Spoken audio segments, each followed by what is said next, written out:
Requesting all to please settle down so that we can start.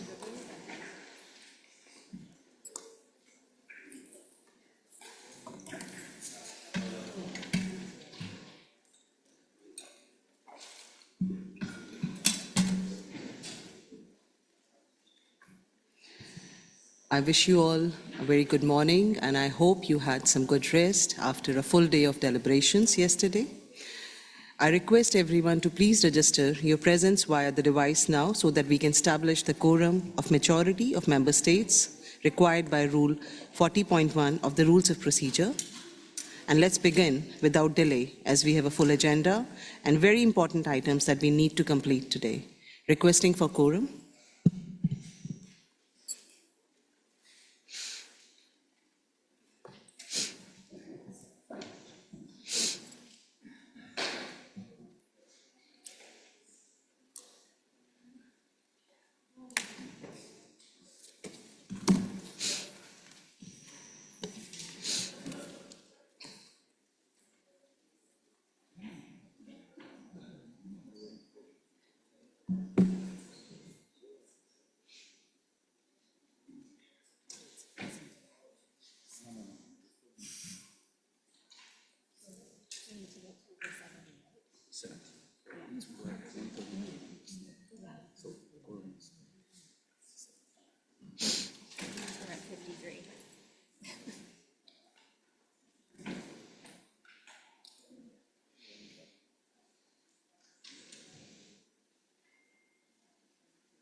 Member states who are arriving now, I request everyone to please vote for quorum so that we can establish quorum and start the proceedings today.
We are waiting for the quorum, so if there is anyone who has not registered for quorum, I request everyone to please register For quorum, mark your presence so that we can start the proceedings.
Since we still do not have the required quorum, I will request the legal advisor to advise the General Assembly on how to proceed.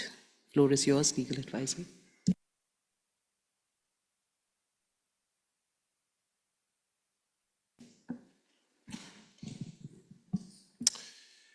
Good morning, Madam Chair. Good morning, everybody.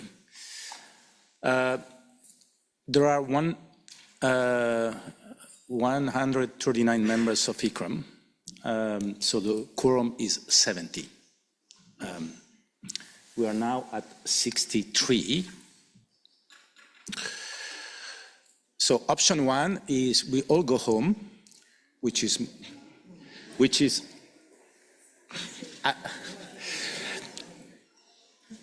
probably not the option that anybody wants. Option two is to wait for the quorum. I see some delegates arriving today, arriving just now, so we may get to 70 quickly or not. Option three, which is the one that I would suggest, is we can wait another few minutes, but if in a few minutes we don't get to the quorum, Rule 79 of the OECD General Assembly Rules of Procedure allows the General Assembly to suspend by decision taken by a two-thirds majority of the members present and voting any of the present rules. So this is to say that the General Assembly, by two-thirds majority of the members present and voting, can suspend the application of the quorum and can continue to deliberate legitimately and validly. So I propose maybe to wait another 5 minutes to see if we can reach the quorum, which is clearly the best course of action. If not, I would suggest, Madam Chair, that we proceed to a vote for the suspension of the quorum rule. We'll wait for a few minutes for the quorum. So people are still coming in, and people who have just come in, I request all member states to please register their presence.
Dominican Republic and UK has requested for floor. I give the floor to Dominican Republic and then to UK.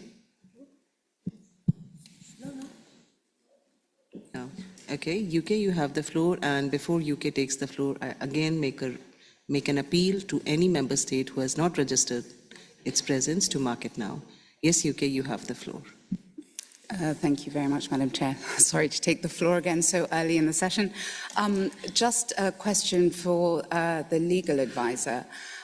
My understanding is that Rule 40 of the Rules of Procedure of the General Assembly state that at meetings of the General Assembly, a majority of the member states attending the session constitute a quorum.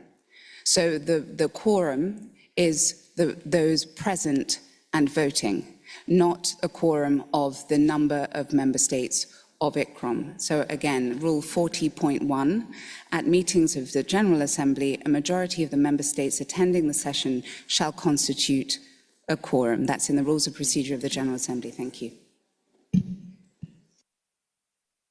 We're at 70 anyways, but she was saying. Thank you, UK. And we have, in any case, reached the required number 70, but I will still request the legal advisor to respond to your query on the rules of procedure which you have just raised.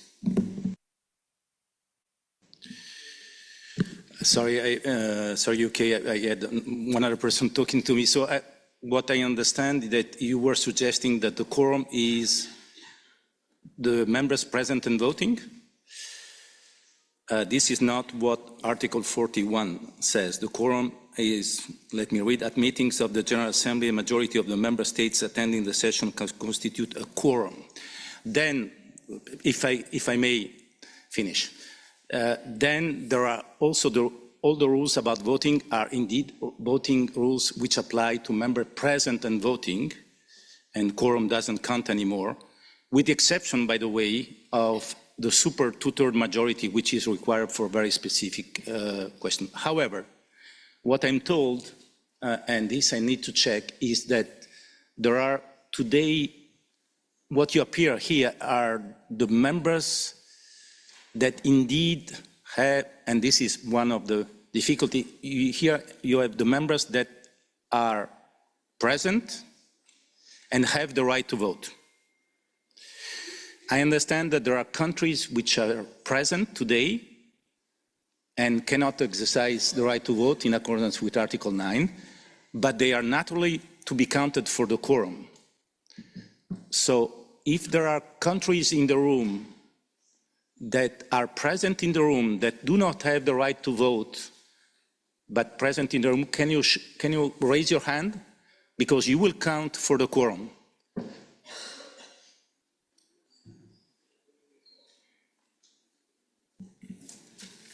So this is, sorry, Oman and Kuwait. So we have a quorum.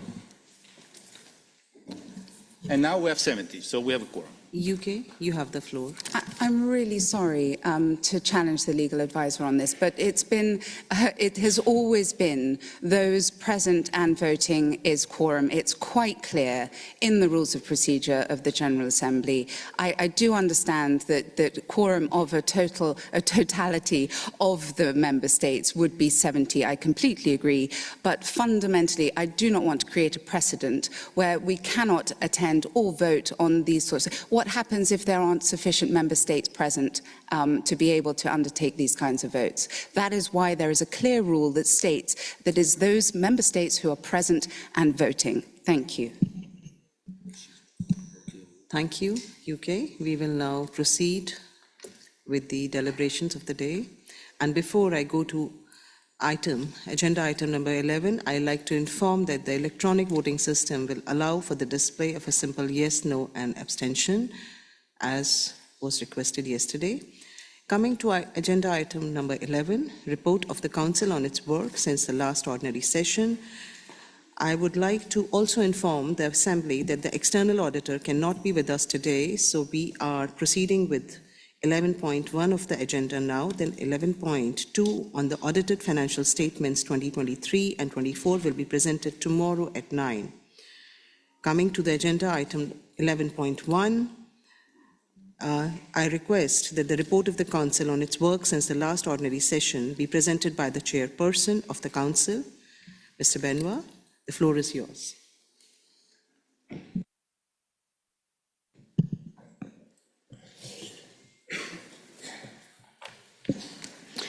Merci beaucoup, Madame la Présidente. Bonjour à toutes et à tous, bienvenue. Je me réjouis que nous ayons atteint le quorum et que nous puissions aborder cette session et prendre les décisions suivantes. Chers délégués, j'ai effectivement le plaisir de présenter au nom du Conseil le rapport sur ses activités au cours de l'exercice biennal 2024-2025. C'est un rapport que vous trouvez in extenso sous le point 11.1. Le Conseil est constitué de 25 membres élus par l'Assemblée générale ainsi que 3 membres ex officio votants représentant le directeur général de l'UNESCO, le gouvernement italien et l'Institut central pour la restauration. 3 membres non votants complètent le Conseil représentant l'ICOM, l'ICOMOS et l'IUCN. En novembre 2023, au lendemain de la 33e session de l'Assemblée générale, le Conseil de l'ICCROM a entamé un nouveau cycle de travail. Une configuration. There is no interpretation which is happening at the moment, so can I request you to please wait for a moment? There is no interpretation which is happening at the moment. Yeah. It's, yeah. Yes, you may continue, please. We have translation? Yes, Do you want me to, I have to start again now? yes. I'm sorry, but I will request you. Yeah. I think we're ready now with the translation. I will stay with the French language, but it will be translated in the other language. So, thank you. I switch. Merci beaucoup, Madame la Présidente. Mesdames et Messieurs les délégués, comme je le disais, donc j'ai effectivement le plaisir de présenter au nom du Conseil le rapport de ses activités au cours de l'exercice biennal 2024-2025. C'est un rapport que vous trouvez in extenso au point 11.1.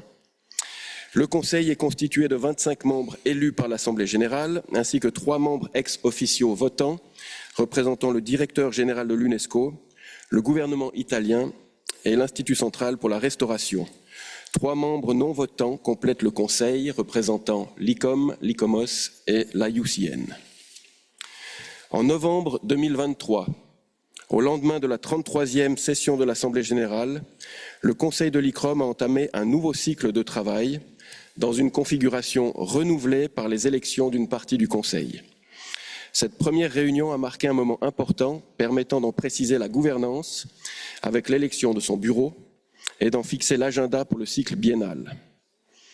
Entre la 33e Assemblée générale et ce jour, le Conseil s'est réuni formellement à 4 reprises pour 3 sessions ordinaires et 1 session extraordinaire. Toutes ces réunions se sont tenues à Rome, avec une modalité hybride afin de favoriser une implication plus large, plus inclusive, plus transparente des membres et des observateurs.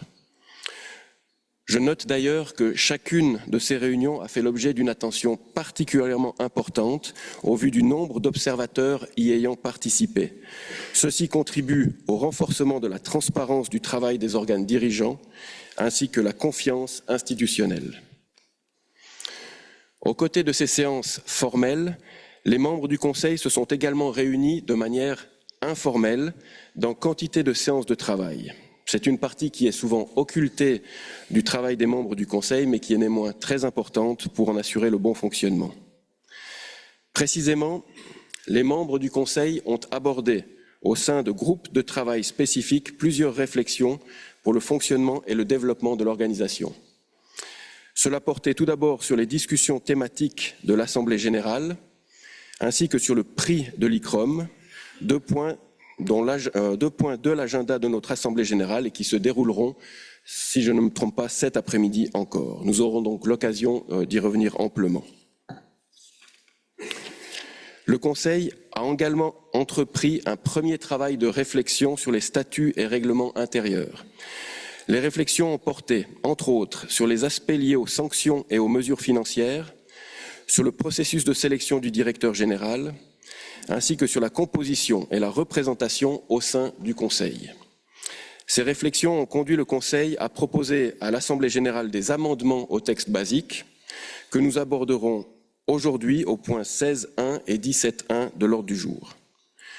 Le Conseil a également considéré qu'il était important de porter une discussion au sein de l'Assemblée générale sur la création d'un comité des contributions, ainsi que sur l'éventualité d'établir des groupes régionaux électoraux pour les membres du Conseil.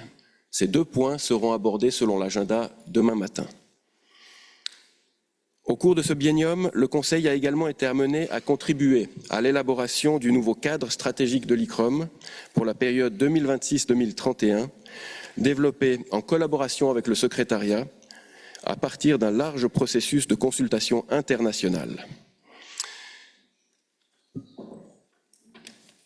Sur un domaine personnel, suite à la démission de l'un de ses membres en été 2025, le Conseil a accueilli en son sein le premier candidat non élu lors du précédent scrutin. Cette succession conforme au statut de l'ICCROM a permis d'assurer la continuité des travaux du Conseil, et ce dans le respect du choix opéré par l'Assemblée générale lors de sa précédente session. Mesdames, Messieurs les délégués, demain vous serez amenés à élire les membres du prochain Conseil. 11 sièges sont à repourvoir, renouvelant la dynamique de cet organe directeur. Le travail du Conseil requiert un engagement personnel important, ainsi que des compétences et qualités aussi vastes que solides en matière précisément de conservation du patrimoine. Un choix vous a été proposé et je ne peux que vous encourager à porter au Conseil les candidats les plus adéquats conformément aux textes fondamentaux. Vos choix comptent et je suis sûr que vous mesurez l'importance des choix que vous opérerez demain dans le cadre de ces élections. Il me reste enfin à remercier sincèrement au nom du Conseil la directrice générale ainsi que l'ensemble du secrétariat pour leur professionnalisme, leur disponibilité et leur engagement en faveur de la mission de l'ICCROM. Je vous remercie, Madame la Présidente. Thank you, Mr. Chairperson, for your report.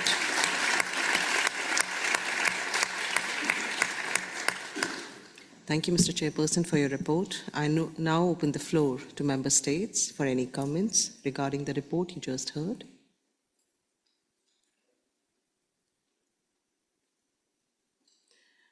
I give the floor to Dominican Republic.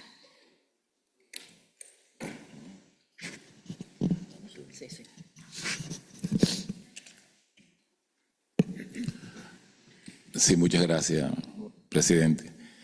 Bueno, buenos días a todos.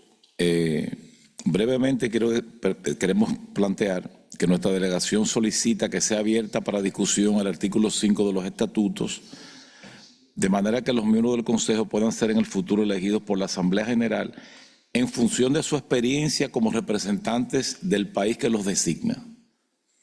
Es todo.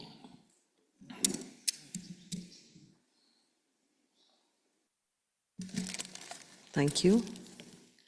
Any other comments?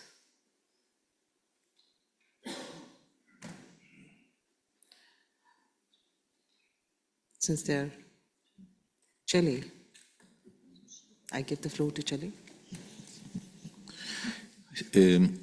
Sí, quisiera agregar que, perdón, estoy totalmente de acuerdo con eso, pero quisiera agregar que por la armonía y el buen funcionamiento, escenas como la de ayer son totalmente evitables.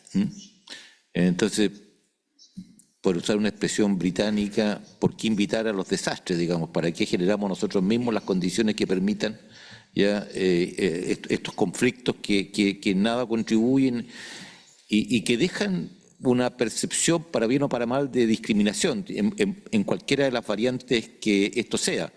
Y en este caso, lo digo con mucha tranquilidad, porque yo no lo dije ayer, no soy de la carrera diplomática, creo que se percibe que hay una discriminación en contra de la gente que proviene de un background de una carrera diplomática que parece totalmente injusto.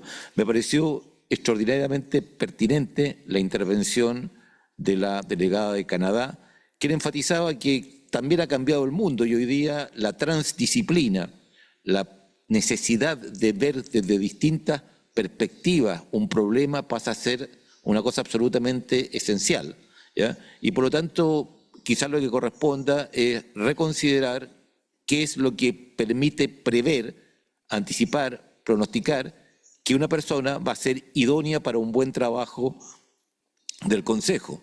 Y eso probablemente hoy día tenga que ser revisitado. Gracias. Thank you. Do you have any other comments on the report presented by Mr. Chairperson of the Council?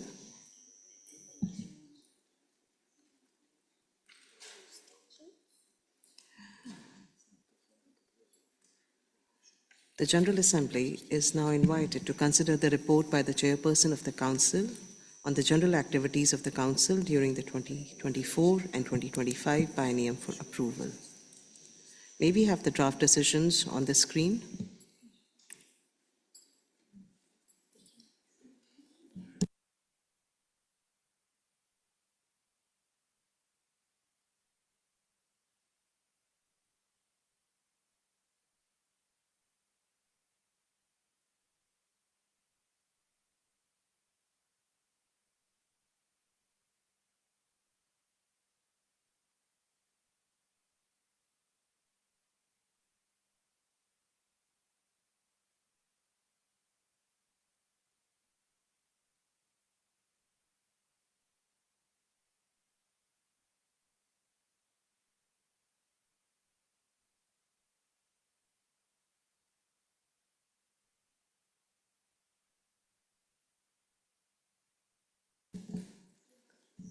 Can we zoom this so that everyone can read properly?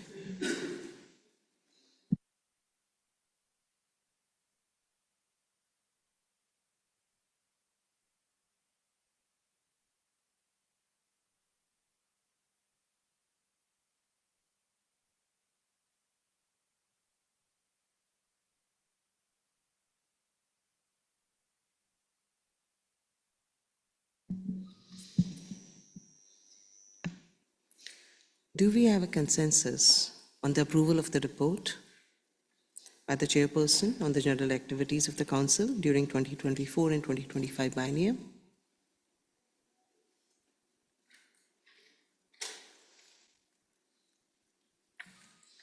I now declare the report of the ICCROM Council by Council Chair approved by the consensus. Thank you, Mr. Chairperson. Coming to the points raised by Dominican Republic and Chile, we have made a note of your statements and we request you to formally submit your statements. Thank you.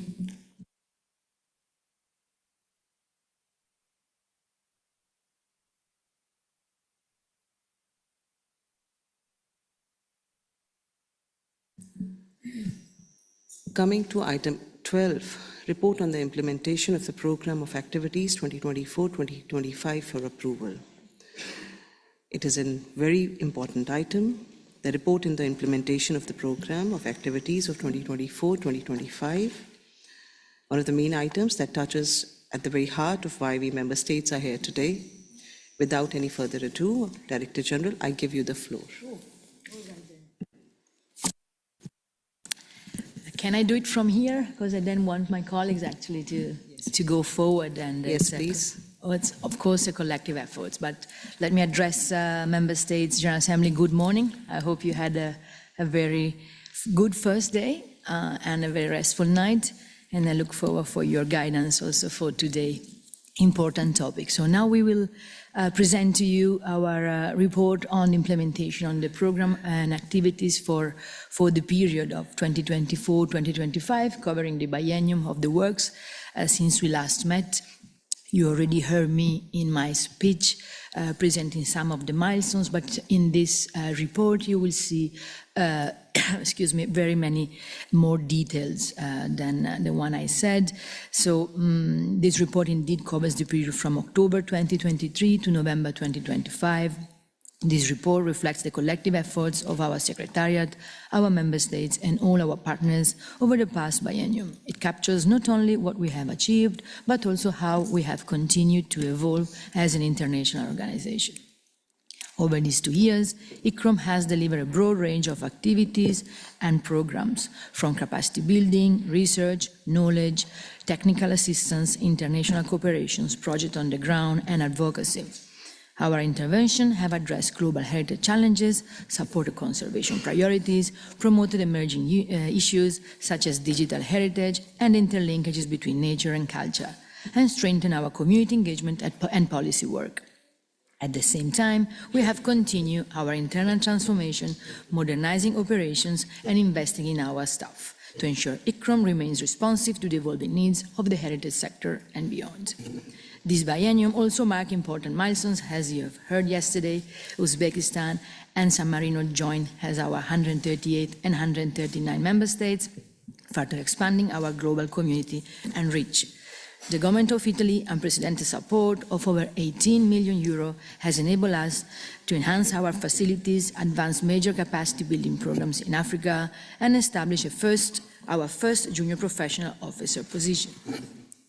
This report is structured around ICCROM strategic directions, providing a clear and comprehensive overview of the organization results. This format is designed to make it easy to understand in a more strategic and in aggregated manner, so you can capture at glance all the results that have been delivered, while also including highlights and testimonials that provide important background stories and the impact stories behind all these numbers.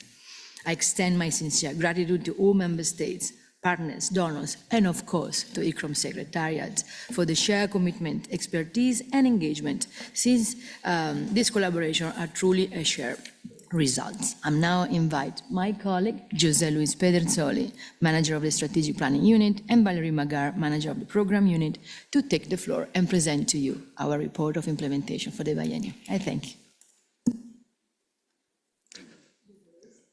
Thank you, Director General. Excellencies, distinguished delegates, good morning.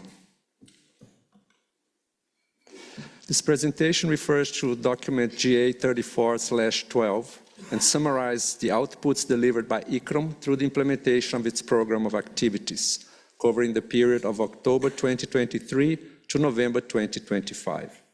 The General Assembly is invited to consider this report of implementation for approval. Under the guidance of the Director General, ICCROM introduced a new structure for the report of implementation in 2024. This approach provides a clearer, more cohesive, and results-oriented overview of our achievements, highlighting their alignment with ICCROM's strategic goals.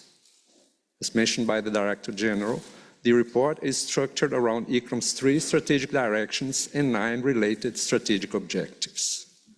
Under each strategic objective, the activities and outputs delivered to serve member states are organized into distinct categories, including training, research, information services, technical assistance, cooperation, advocacy, and awareness-raising initiatives. In addition, strategic direction number 3 includes organizational and operational outputs aimed at strengthening and transforming ICCROM for the future. Whenever pertinent, the report includes information about the modalities and geographic coverage of activities implemented and outputs delivered. It also contains highlights and testimonials from beneficiaries and other stakeholders for each strategic objective. As we prepare to enter a new strategic cycle in 2026, this structure strengthens the report of implementation as a key instrument for communicating progress towards corporate outcomes and impact by consistently aligning it with the relevant causal pathways under each strategic direction and priority area. Secretariat will continue to refine and enhance the report of implementation to optimize its effectiveness and ensure it serves as a valuable tool for strategic monitoring, learning, and evaluation, providing a solid foundation for better informed planning, programming, and decision-making. I will now pass the floor to my colleague Valerie Magar, Manager of the Program Unit, to continue with the presentation.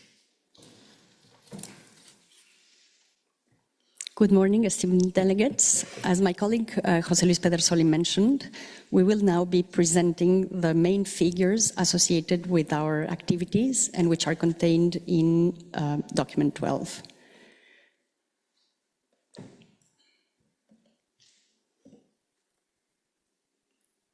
Sorry, I have a problem with, thank you.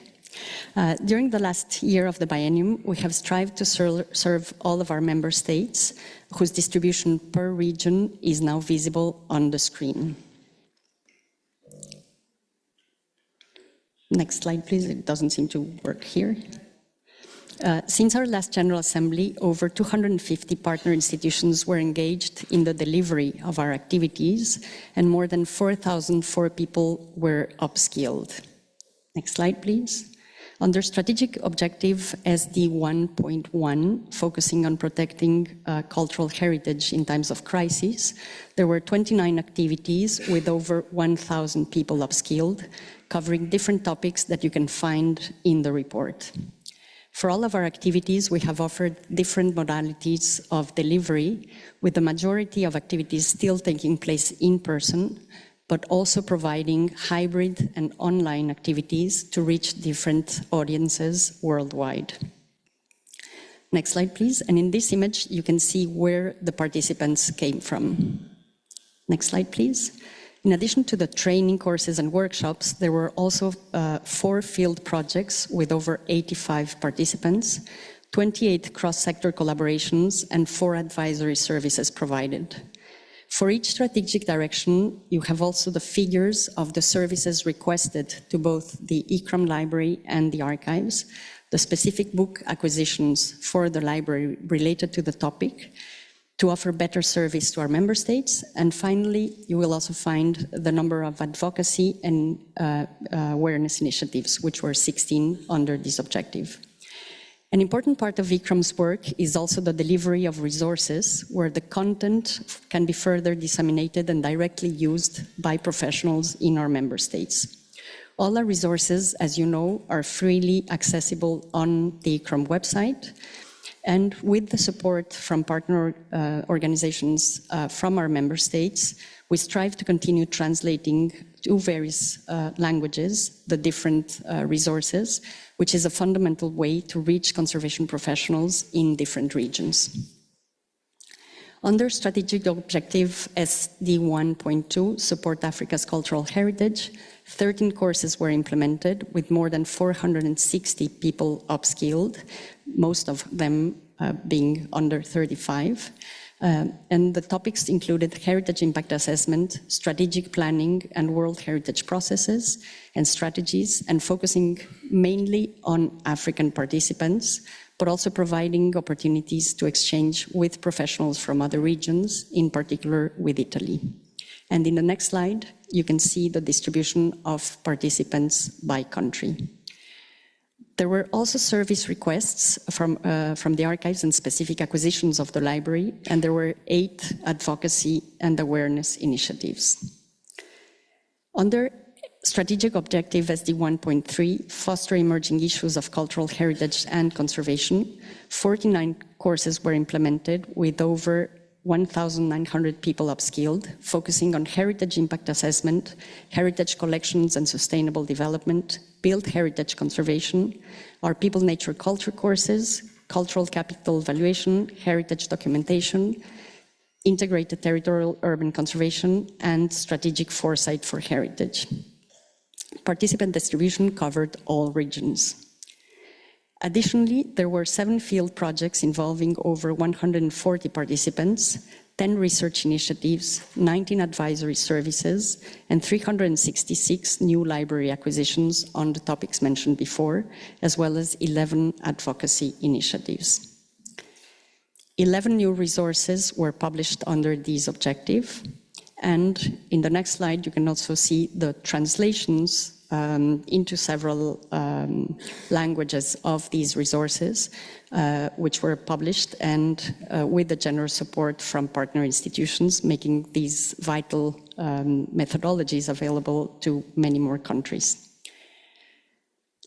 The voice of participants of the different activities in which is where the real impact of our activities can be seen. Following one of the READY training activities, the civil engineer from Latvian State Fire and Rescue Service mentions how, as a direct result of the course, a cooperation network was created and how ties were established between the civil protection and heritage safeguarding. Another participant from the UNESCO National Commission of Kenya, after following the WAPS training, mentioned how this upskilling has changed his career and offered new possibilities to provide advice to his government on heritage protection and management.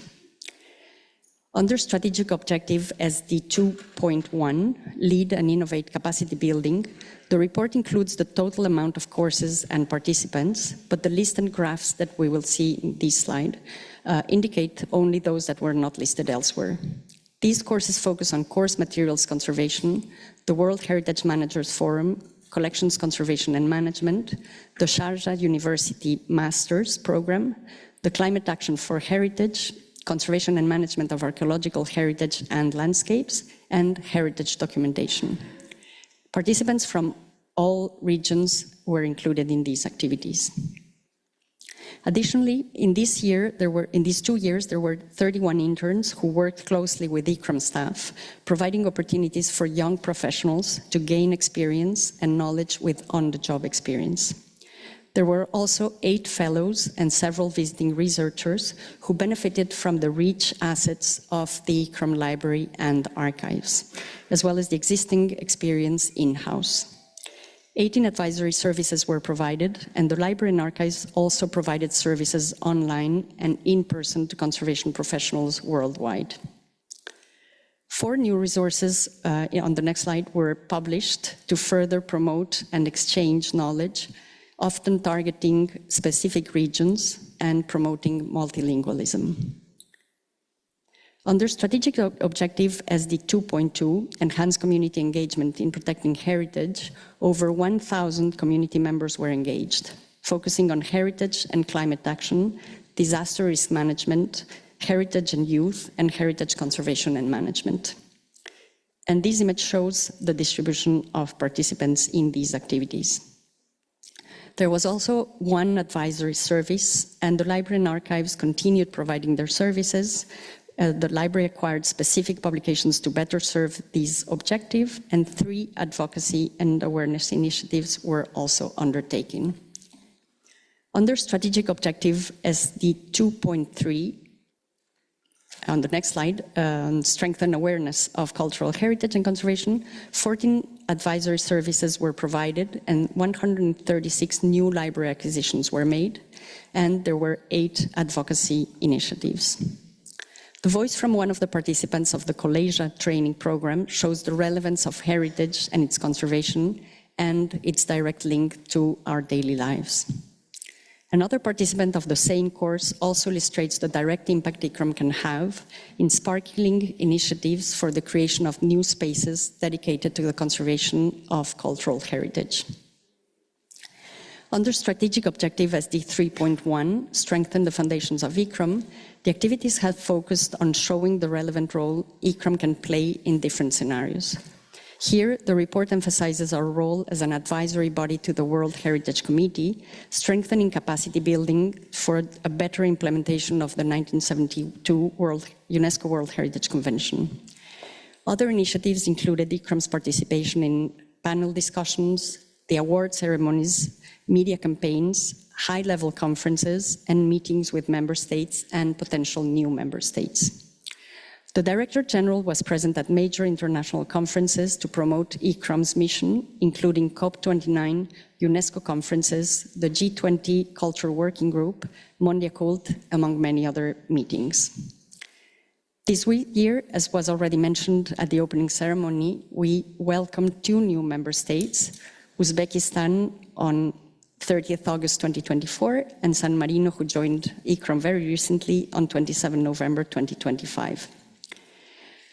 Under strategic objective SD 3.2, increase the impacts of service delivery and visibility of ICCROM to its member states and heritage communities, the main result of this biennium was ICCROM rebranding. This has had a result in the number of visitors to the website and media coverage, articles, as well as social media interactions. This year, a newsletter was launched also through LinkedIn and MailChimp with information of upcoming activities and news. The new brand identity was inspired by the location pin where each of ICCROM's member states can be comprised, and the new logo aims to unite everyone around a common cause. Under strategic objective SD 3.3, modernize and invest to assure an effective and efficient organization, the biennium was devoted to developing HR improvements and strategic workforce planning. The internship program was changed to target specific programs, and a number of training initiatives were provided for ICCROM staff. ICCROM has also continued to monitor and offset its carbon emissions for air travel and energy and paper consumption through the UN Carbon Offset Platform and by promoting targeted initiatives in Chile, India, and Ghana since 2023. Now I will give the floor back to my colleague, José Luis Pedersoli.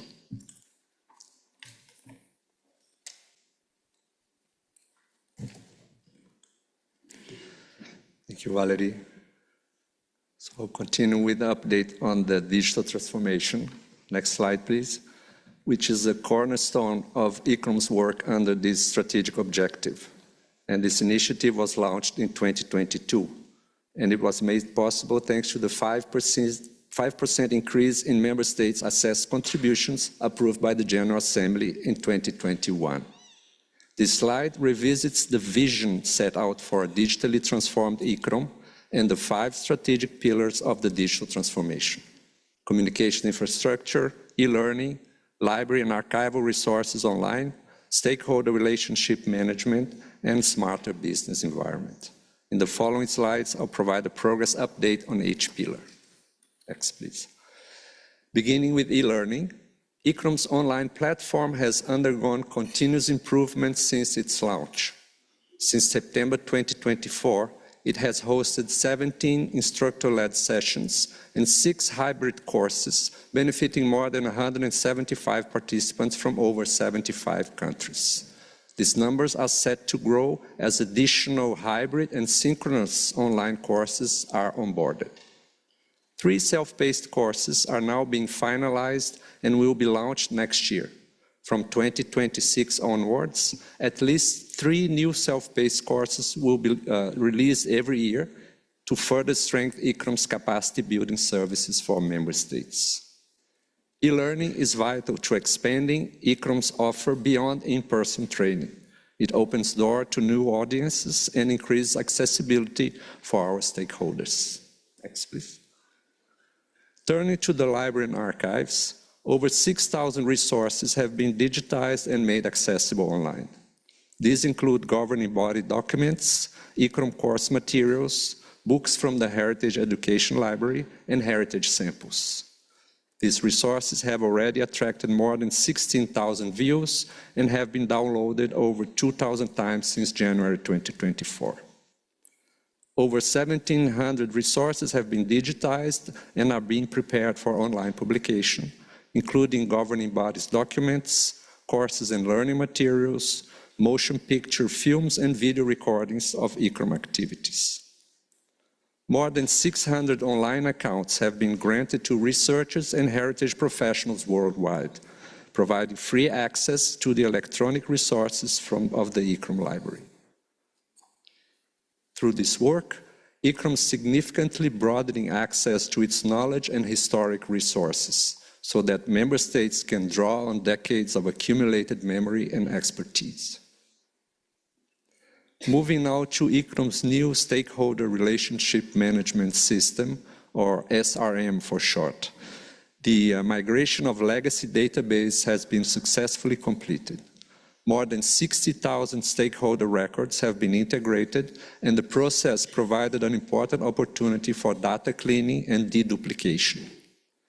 ICCROM's core corporate processes have been mapped and implemented within the SRM, seeking to optimize workflows and data management across the organization. Staff have been trained in the relevant operations to ensure its smooth adoption.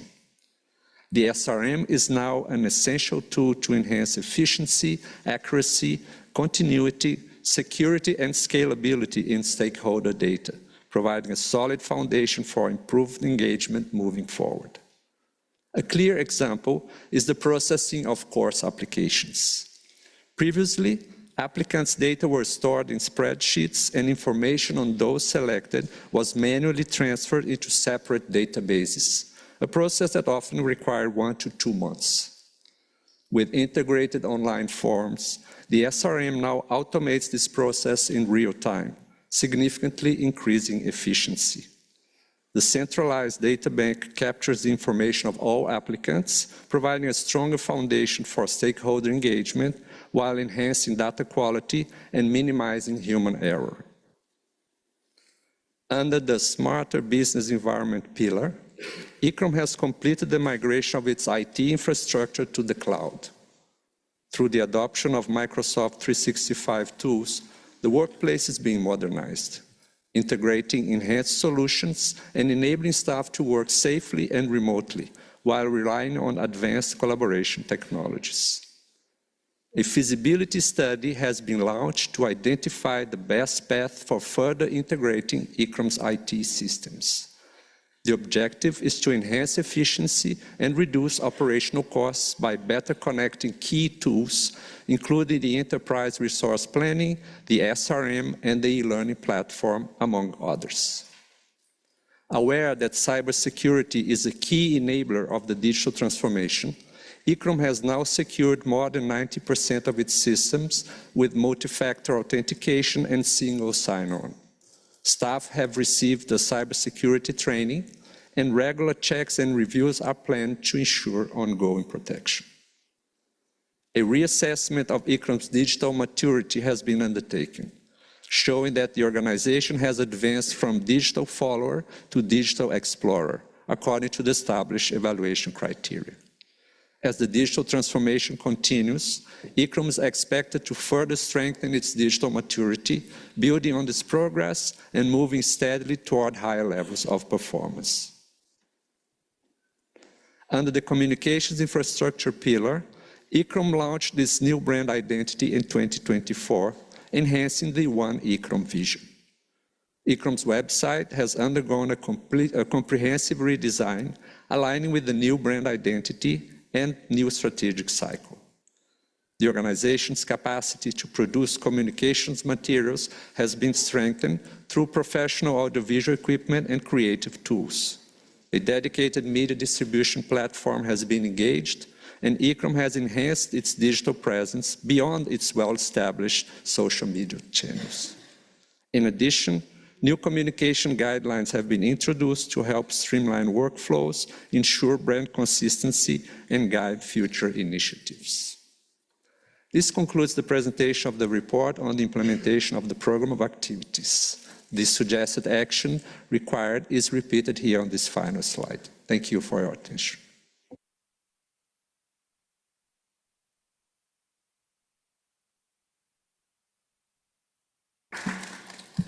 Thank you, Director General, Secretariat, Manager of Programs, Valerie Megger, Manager of Strategic Planning, Jose Luis, for delivering this detailed report on ICCROM's activities over this current biennium.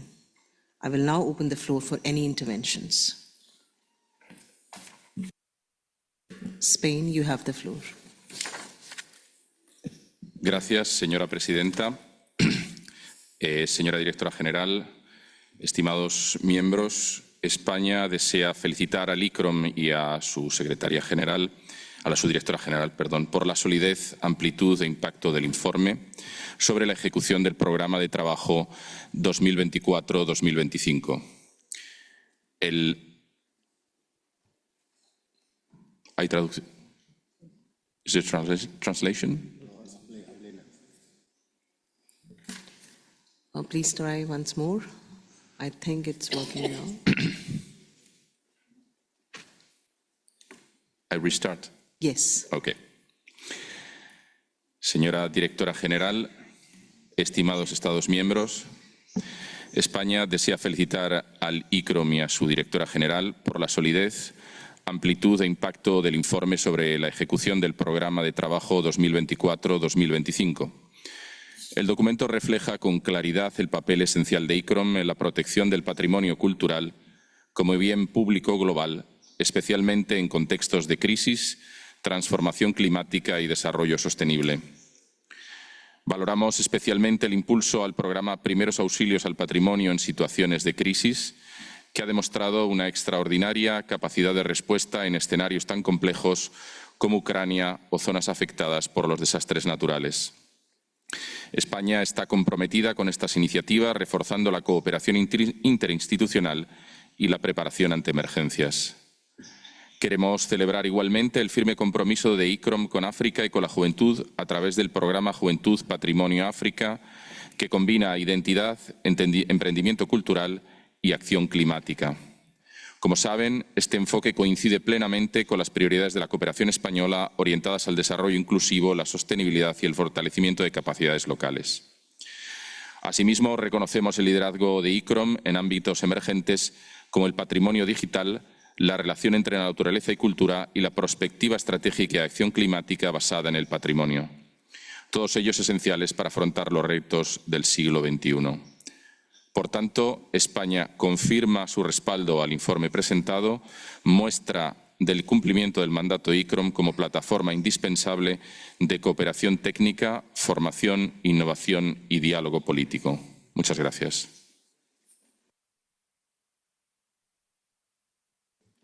Thank you. The floor is now to Dominican Republic. Sí, gracias. Yo quería simplemente, lo que pasa que el delegado de España me quitó el discurso, pero es unirme a esa felicitación a la directora general. Yo estoy muy bien impresionado, sobre todo con el uso de la herramienta digital. Es que no quería ser cacofónico y repetir lo mismo porque no vale la pena. Así es que me uno a las palabras de la delegación de España plenamente y los felicito, de verdad. Yo creo que han usado la herramienta digital también de manera óptima, de manera idónea, en el contexto de la formación y en la digitalización de documentos que se nos provee a nosotros para ser edificados. Así es que los felicito de verdad por ese informe. Gracias.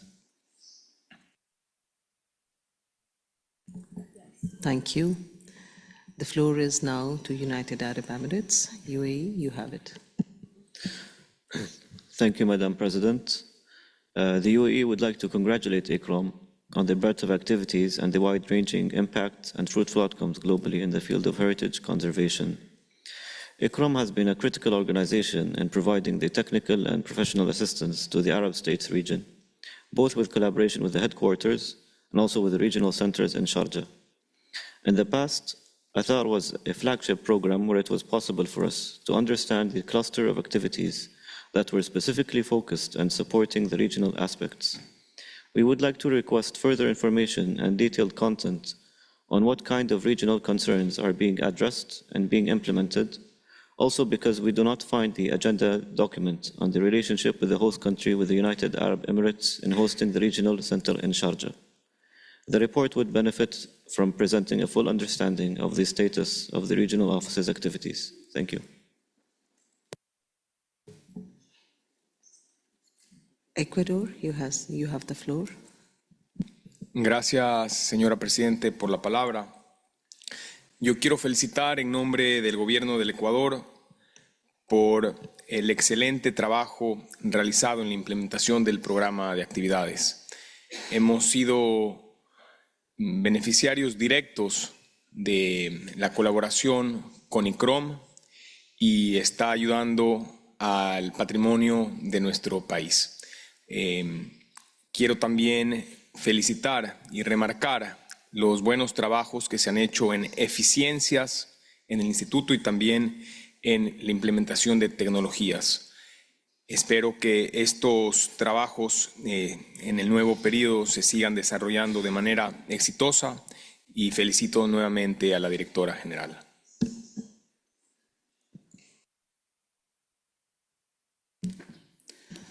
Thank you. I'll give the floor to Chile, after which I will request the Secretariat or the DG to respond to the query raised by UAE. Chile, the floor Muchas is gracias. yours. No quiero reiterar lo dicho, totalmente de acuerdo con los comentarios laudatorios con el informe y con la performance del equipo directivo. Solo quería destacar un aspecto del cual hemos sido directos beneficiarios o hemos tenido oportunidad de desarrollar, y es un saludo a la directora general y al equipo directivo por la excelente acogida que tuvieron con un grupo de rectores de universidades chilenas. que en 2 oportunidades visitamos y nos reunimos con un grupo de representantes, de rectores de 6 universidades públicas chilenas. Y esto lo destaco porque creo que la formación de pregrado, la formación de los profesionales, sea del ámbito de arquitectura, arqueología y todas las demás áreas afines, es tremendamente importante. Estuvo presente aquí la Facultad de Arquitectura también, y ellos tienen todo un trabajo, digamos, todo un trabajo en Chile compartido con otros países, Perú, Bolivia, Argentina, en el norte, sobre la cultura ancestral, y en el sur, las culturas isleñas de las islas del sur del mundo, también son temas muy importantes para este ámbito académico en Chile. Entonces, quería solamente agradecer, resaltar la atención recibida por la directora general y el equipo, pero también enfatizar lo importante que es que los valores de ICCROM se hagan presentes en la formación de futuros profesionales y de la investigación de las universidades en las áreas que son de interés para esta institución. Gracias. Thank you. The floor is to Switzerland. Merci, Madame la Présidente. La Suisse aimerait évidemment joindre sa voix au remerciement au secrétariat pour le grand travail accompli et la qualité de ce travail également. Le rapport nous donne beaucoup d'informations sur les programmes et les activités. C'est ces programmes de l'ICCROM qui sont en quelque sorte sa raison d'être. Ces informations sont très quantitatives, donc nous apprenons beaucoup, c'est des résultats objectifs sur le résultat de ces programmes, ces activités, les cours, combien de membres, combien de réunions, etc. Ce qui nous manque peut-être un peu, c'est plus et davantage d'informations sur les programmes eux-mêmes, sur les succès de programmes, par exemple sur le programme avec l'Afrique, dont la genèse nous a beaucoup tenu à cœur à l'époque et sur lequel nous aurions aimé d'entendre plus de contenu et à côté des résultats quantitatifs. Donc la Suisse aimerait proposer peut-être pour la prochaine fois de nous à l'Assemblée générale, donner un peu plus d'informations qualitatives sur les programmes lors de la représentation ici. Merci beaucoup. Thank you. I request the Secretariat to make a note of the statement made by Switzerland regarding how the programs are to be presented. Now I request the DG to please address the query raised by UAE. Thank you very much, first and foremost, to all the member states which have expressed sincere appreciation to our work. This means a lot to us. I'd just like to remind you that ICCROM has a staff, regular staff of 43 persons only, and we are covering 139 member states. So the wealth of the work that you see here in an aggregated manner is an incredible work done by very few people, because the organization, unfortunately, is very limited in staff due to the limited budget. So I also want to say that because your thank you are amplified to me, considering that we are delivering this much with very limited resources. And I need to thank my colleagues, the Secretariat, as we are called, for this tremendous work. And so your thanks go directly to them. To respond to excellent comments on the different programs, to respond to the two comments from UAE and Switzerland, as I said at the beginning. So what we are offering you today is a strategic report, as all the organizations do, is a strategic reporting back over a biennium. It's the organizational report, individual reports of programs, like the ATHAR, as delegate of UAE mentioned, like the WHL, like the FAR. We have our flagship program, yes, and we are proud to. These are all embedded in the program. So when you see these numbers are aggregated, and it is a strategic report, because when you report at the organizational level, you need to report in a strategic and aggregated manner, while, of course, each and every program has their own report, has their own work plan, and we will be very happy also to share the different manners through which we share them on the website, on the social media, etc., etc. So this is the format of the reporting for the organizational results. Again, they comprehend also the different aspects of our work, as my colleagues have explained, in the digital transformation, in the modernization of ICCROM under SD3, etc., etc. Equally for the Africa program, which there is a specific objective in the current SD structure, so the SD2 in particular. All these numbers that you have seen are an aggregated number under the youth program and other activities that we do in Africa. So in a nutshell, also to the point of the delegate from UAE, while of course I take this opportunity to thank His Highness Sheikh Al Sultan Al Qasimi for his generous support, and I plead you to convey my gratitude. We operate with the one ICCROM approach, so treating the colleagues and the program outside the main program would have been a siloed approach that would not give the right justice to the colleagues. We are all working together. And so the numbers that you see here are again fully embedded also from the Athar program, as it called, all the contribution that we do in the region, in the Arab region, likewise we do in all the other regions and continents, are fully encompassed because the contribution is at impact level throughout all the SDs. So I thank you very much anyway for that remark that helped me to thank His Highness for his generous support. Thank you, Madam DG, for your clarification statement. Since there are no more interventions, the General Assembly is in. Okay, there are from USA and then from Chad. So first I'll take USA and then I will take Chad. Thank you, Madam Chair. First, on behalf of the United States, I would like to congratulate you and the Vice Chairs on your election to the 31st ICCROM General Assembly, which we meant to do yesterday, but we were overtaken by the discussions. We appreciate the DG and the staff presentation on this report, and we would like to give a special thanks to ICCROM's expert staff in particular. Lastly, we would like to congratulate the newest members, Uzbekistan and San Marino, highlighted in the report. Regarding this agenda item, the United States is committed to ensuring international organizations deliver on their core mandates efficiently and effectively. This will come as no surprise.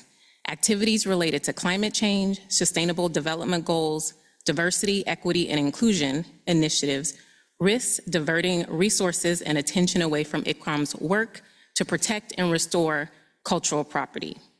And we'd like to request amendments to the report, particularly on climate change, on sustainable development goals, the use of the words diversity, equity, and inclusion throughout the report. If it is not possible to amend the report, I would like to put forth a vote on the approval of this report. Thank you, Madam Chair. Thank you. I will give the floor to Brazil and then to Chad. Thank you, Madam President. Well, first of all, I'd like to compliment the Secretariat for the excellent work they've been doing for the last years, especially in the context of the shortage of staff. And I would like to say that Brazil also benefits from the initiatives undertaken by ICCROM. I'd like here to underline three of those. First, the cooperation with Fiocruz, which is an institution that aims to promote health and social development, as well as generate scientific and technological knowledge in Brazil. And they developed a work program on risk management and the contribution of heritage collections to sustainable development. Also, I'd like to thank ICCROM for its cooperation in the renewal of the National Museum, which became a priority for the Brazilian government after the fire that affected it in 2018.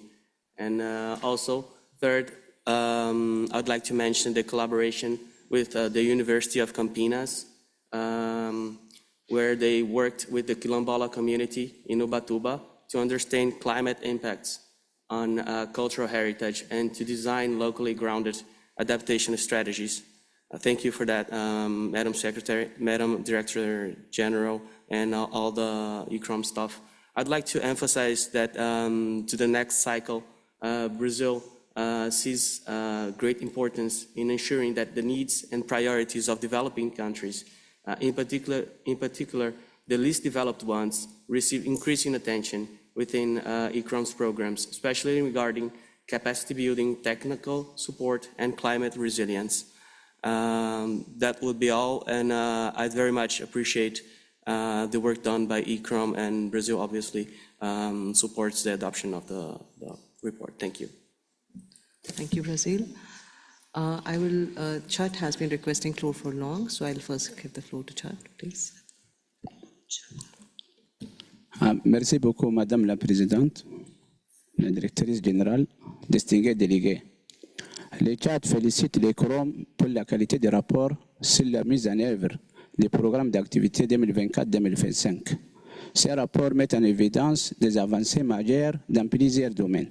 Renforcement des capacités, protection du patrimoine africain à travers Youth Heritage Africa, gestion des risques, prospective, patrimoine numérique et mobilisation des partenariats mondiaux au bénéfice de tous les États membres. Nous saluons particulièrement les efforts consentis en Afrique et l'attention portée aux pays africains confrontés aux défis climatiques, sécuritaires et socio-économiques. Cependant, pour assurer une participation effective et équitable, le Tchad souhaite attirer l'attention de l'Assemblée générale sur un point important. Je pourrais dire que la République du Tchad est un pays arabo-francophone et la langue arabe est une langue officielle de notre Constitution. À ce titre, nous demandons formellement que le Tchad bénéficie de l'ensemble des programmes et initiatives destinés aux pays arabes d'Afrique, notamment dans le cadre du programme ATHAR et des activités de formation, de documentation et d'assistance technique offertes en langue arabe, offertes aux pays arabes.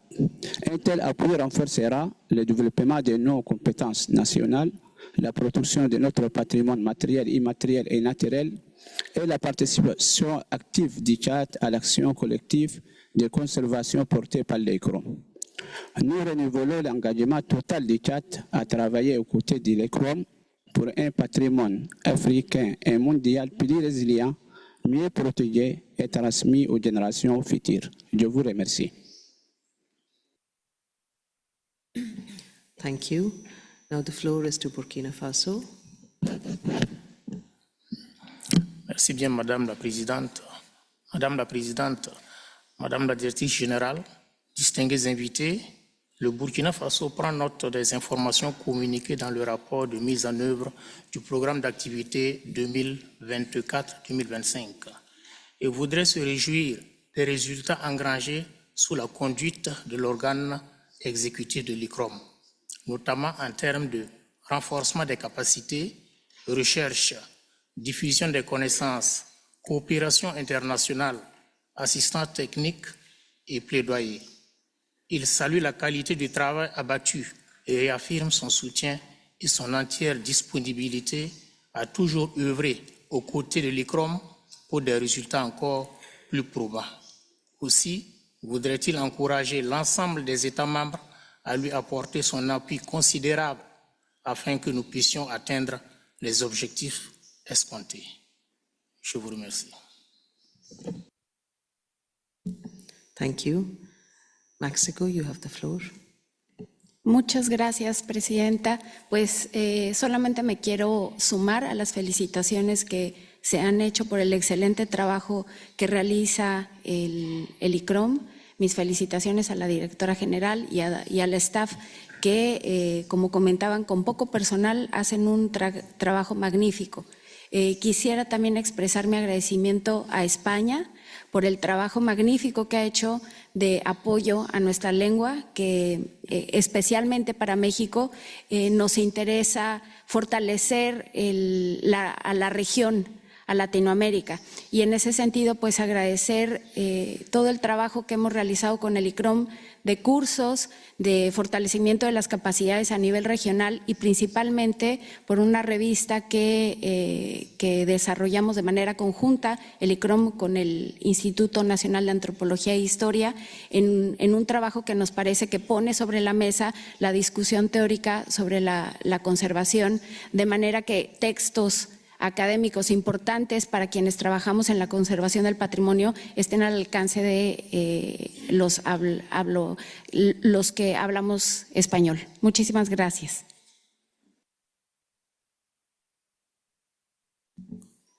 Thank you. I come back to the question of voting raised by US, and I would like the legal advisor to please respond and inform us on the rules of procedure regarding this.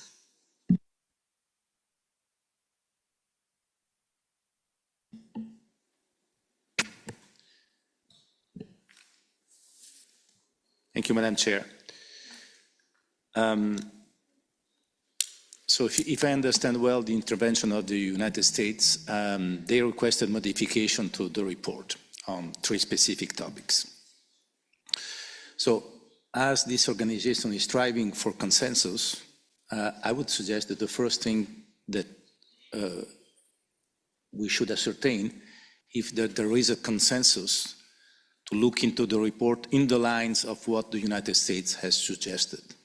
Because clearly we will not embark on a difficult exercise of modification of a report, which if it is clear that there is no consensus to go in that direction. So my suggestion for you, Madam Chair, would be to first ascertain that there is a consensus or there is no consensus to go along with the United States proposal, which is to modify the report with respect to the 3 points that the United States delegate pointed in her intervention.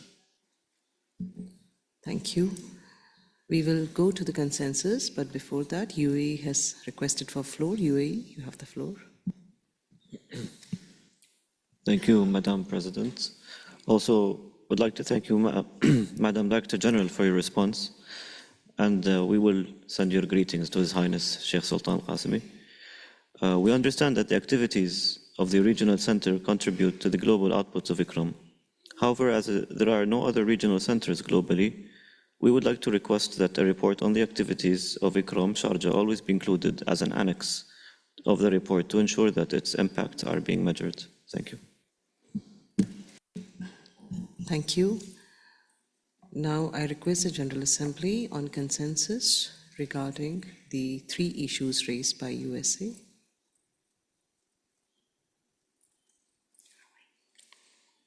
Okay, Norway and Switzerland. Norway, you have the floor, followed by Switzerland.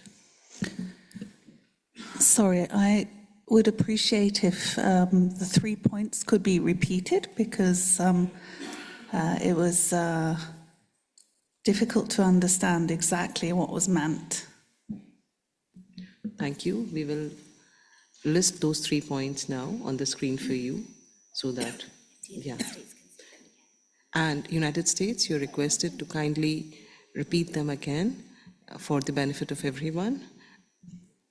Thank you, Madam Chair. Yes, the 3 issues are climate change in the document, sustainable development goals, and diversity, equity, and inclusion taken together. Thank you. While we draft this, I give the floor to Switzerland and then to Spain. Merci Madame la Présidente. Nous avons un peu une question similaire comme notre collègue de Norvège. On a bien compris, c'est ces 3 thèmes, mais en quoi consisteraient les changements dans le rapport? Je veux dire, le changement climatique a un lien évident avec la protection du patrimoine culturel, comme les autres 3 thèmes, et nous devons, avant d'entrer dans une éventuelle discussion, savoir de quoi on parle en détail. Et une deuxième question aussi, ça c'est le rapport sur la mise en œuvre du programme du secrétariat. Est-ce qu'il est à l'Assemblée générale de modifier un rapport du secrétariat? C'est une question au Legal Advisor, s'il vous plaît.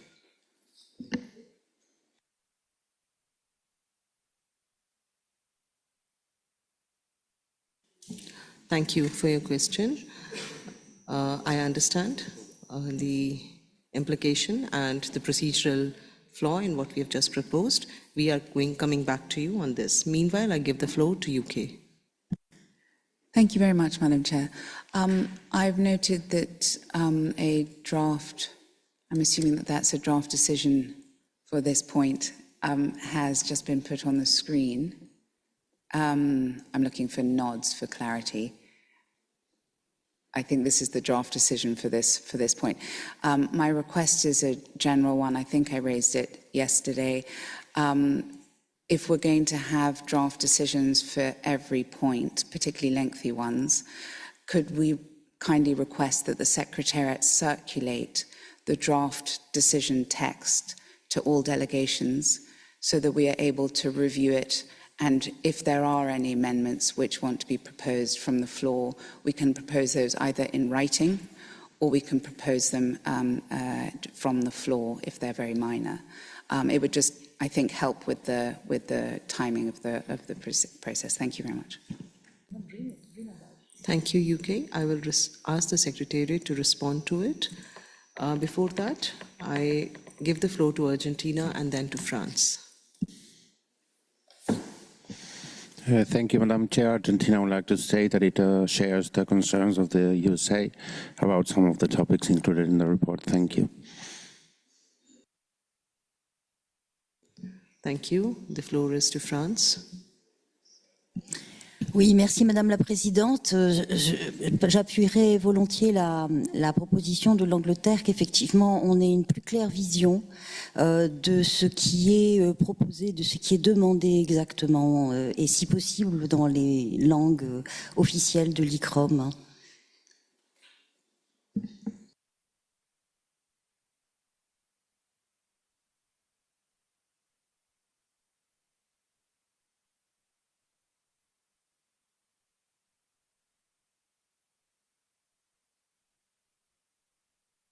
Sorry, Spain, you have the floor.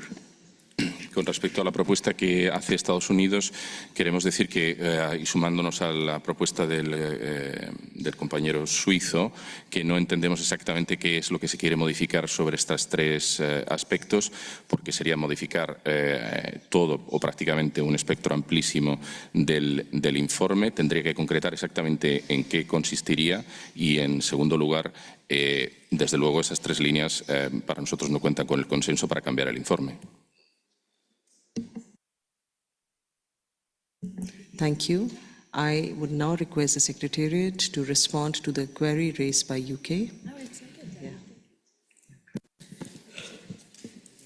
Okay, we will respond to the UK question. I think there are more substantive also questions from Switzerland and Spain and others to then be addressed by your collective continuation. If I understood correctly your request, you would like to receive before the draft decision or the advice for the member states is embedded as an initial draft, of course, and also a very limited one in the document. Then, of course, it happens in all the international organizations. Then the draft decision is shaped as we speak, thanks to your comments. So we cannot predict the appreciation or the comment just made by the USA. So we are shaping it up.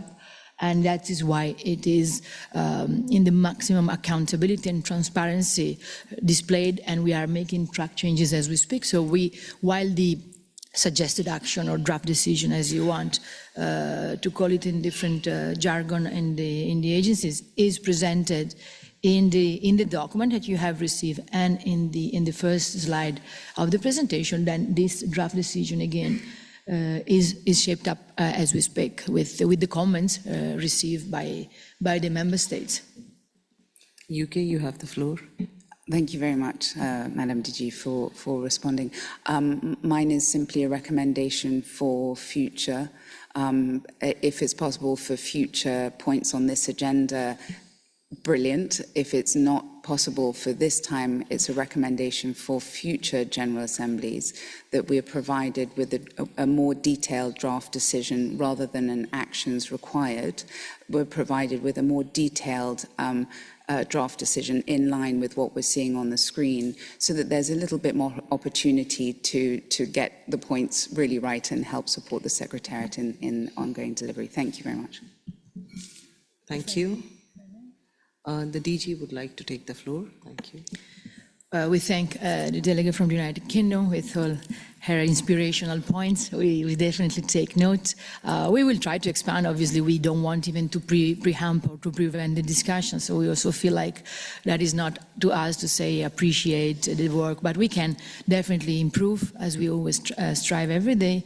We will make sure that we can have a more try to picture what will be your conversation and then display. This is an exercise that we strongly believe in it, as it is one of the most transparent way to then have your final decision recommendation to us. All this, let's say, will be taken and displayed to you at the end of the day, at the end of the DGA, as a comprehensive package for you to double check, of course, if the words that you have said have been covered. So just to say that this is very much in line with our organization and transparency, but nothing to say about the attempt to go a bit further in imagining what the conversation would look like. But thank you. USA, you have the floor. Thank you, Madam Chair. From what I can hear, it sounds like there's not consensus in terms of amending the report. And in an effort to move things smoothly along, efficiently and effectively, we are happy to request a vote at the end for this particular agenda item. Thank you.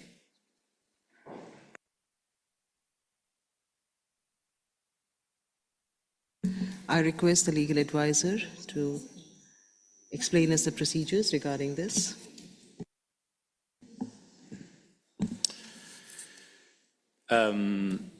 This is a report, This is a report for approval. The United States has indicated its wishes to have the report amended. I think indeed several delegations pointed out to what it meant in practical terms, and I share the interpretation of the United States delegation that this probably means that there is no consensus. In that case, we could proceed to a vote, and the default rules, as you know, is a simple majority vote of those present and voting. And if there is a wish to proceed in that way, I suggest that we go in that direction. Cuba, you have the floor. Thank you, legal advisor. Cuba, you have the floor. Muchas gracias, Presidenta, y buenos días a todos los colegas.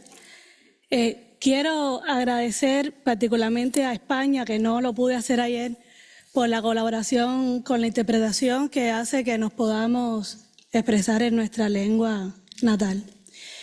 Dicho esto, me quiero referir a dos puntos. Lo primero era sobre la solicitud de las conclusiones y que fueron explicados por la directora general. Nosotros creemos que depende de nosotros, de los Estados miembros, enriquecer las conclusiones. Las conclusiones deben reflejar los debates que en esta sala se tienen, se presentan, y depende de nosotros hacer las correcciones o incluir puntos. De eso se trata, no de la negociación. Por otra parte, sobre las conclusiones de este tema, Cuba lamenta que vaya a haber una votación sobre esto, que son principios de multilateralismo. Excuse me, the interpretation is not working, so we will request for a technical intervention with this.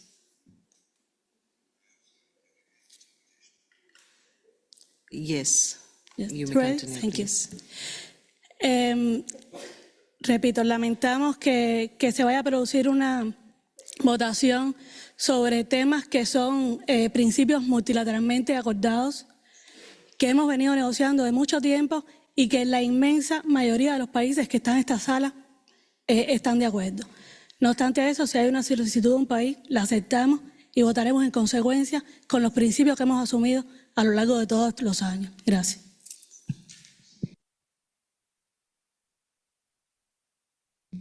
Thank you.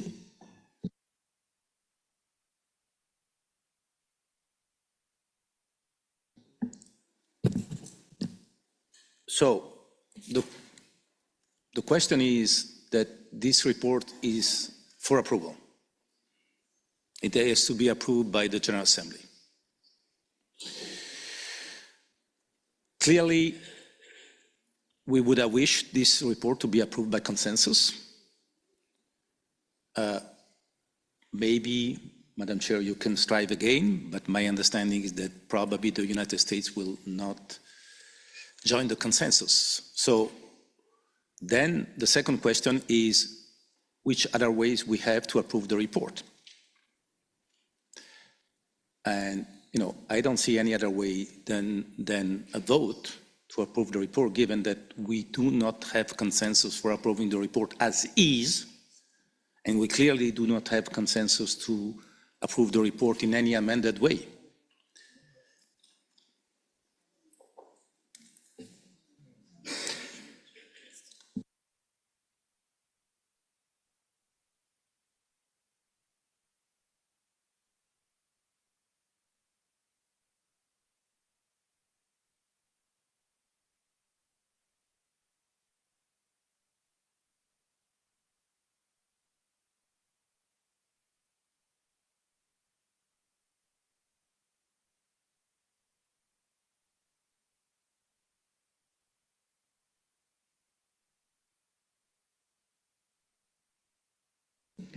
Before I give the floor to UK, Chile, and Sri Lanka, I ask the US to consider the decision as it reads, and if it agrees with it or would like to dissociate with it, and let us know about that decision.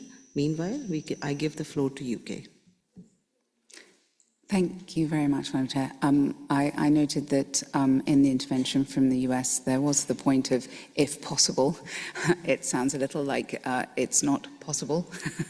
But I do think, and I'm sorry, I'm going to slightly insist on the amendments and circulation of amendments ahead of time. And I think that this current situation, it does take us, and I'm going to be very annoying, it takes us back to Rule 46, which is actually about the circulation of amendments and draft resolutions, which should happen ahead of time. So this would be considered a resolution, and what we're doing right now is trying to propose some amendments to it. Of course, you are also able, Madam President, to accept the discussion of a draft resolution and amendments that has not been circulated in advance. But it does slow down the process and mean that we are spending a lot of our time, precious time, on trying to get some agreed text on this. I just wanted to note one point. I'm just going to go into the detail of this. I just wanted to note one point on this draft resolution, I suppose, which is point 8 of the text, which reads, invites member states and partners to maintain and where possible increase their contributions in support of ICCROM's programme and activities and budget. I don't believe that that was within the report of implementation, and therefore I'm just asking why that would be a point on this particular resolution and why this would not be something in another of the items which will follow. Thank you very much. Thank you. I would like the Financial and Management and Administration Manager to respond to that. Massimo?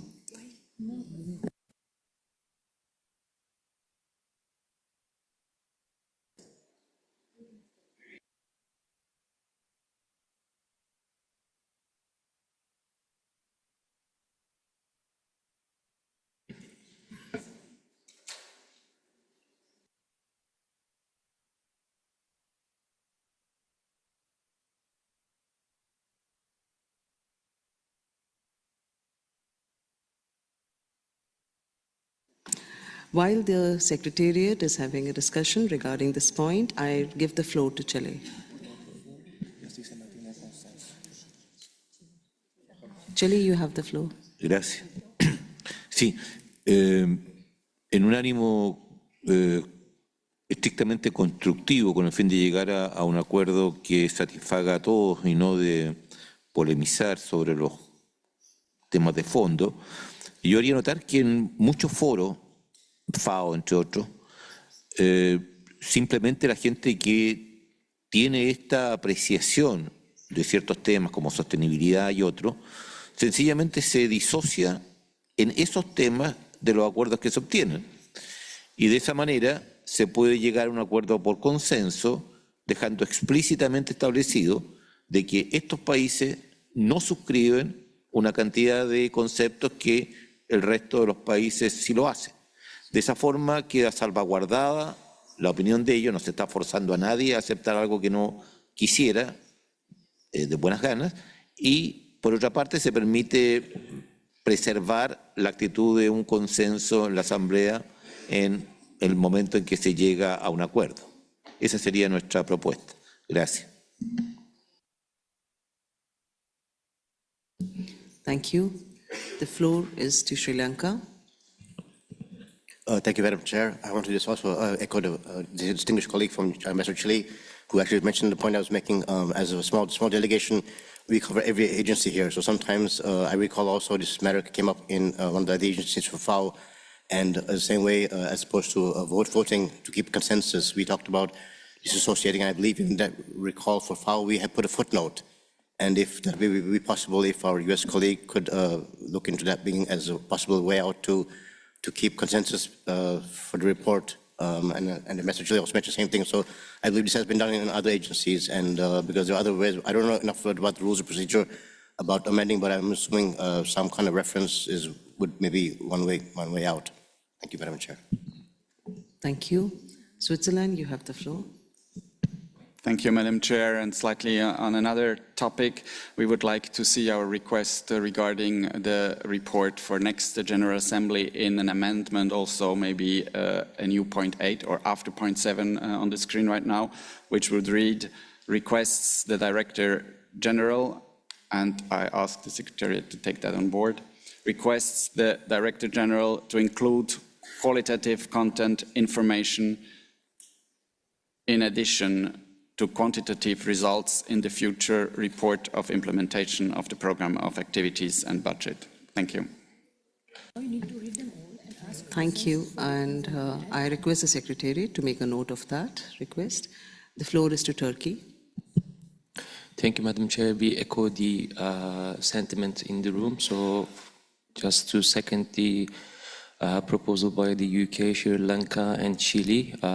This is a common practice, like to keep the consensus, if there is any delegation have a point or reservation, they can disalign themselves from the general text. This is how we normally proceed, so we support this method as well. Thank you so much. Thank you. I will request the legal advisor who has requested the floor. Please make a statement. No, just to note that naturally this is a possibility that exists, and several delegations refer to practice in other international organizations. So you may wish to indeed, so Madam Chair, you may wish indeed to assess if the United States delegation is willing to follow the suggestion made by several delegations and dissociate itself from the report, which will naturally mean that the report would be approved, but with the dissociation of the United States. The draft decision is on screen with certain corrections and certain changes.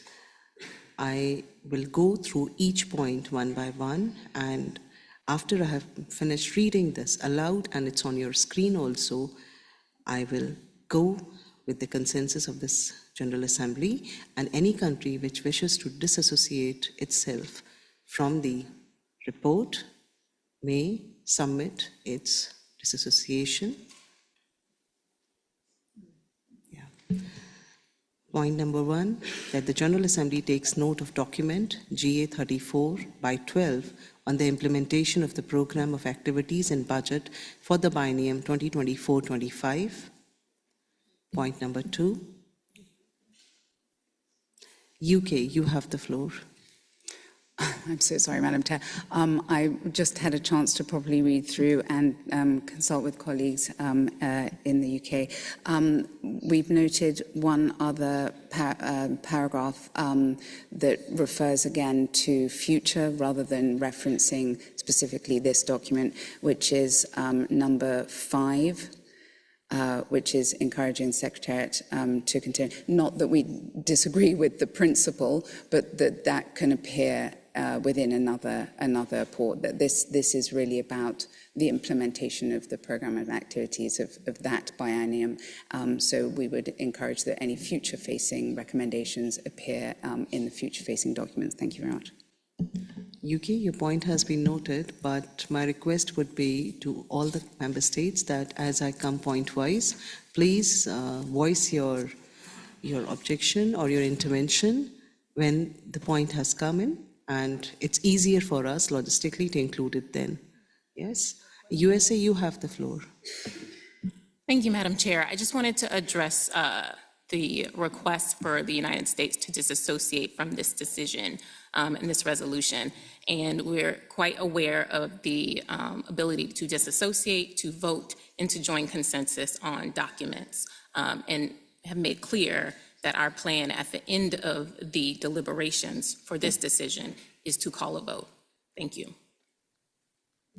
Thank you. I will go to point number 2 now. The General Assembly commands the Director General and the Secretariat for the effective and timely implementation of the approved program of activities despite a challenging and evolving global context.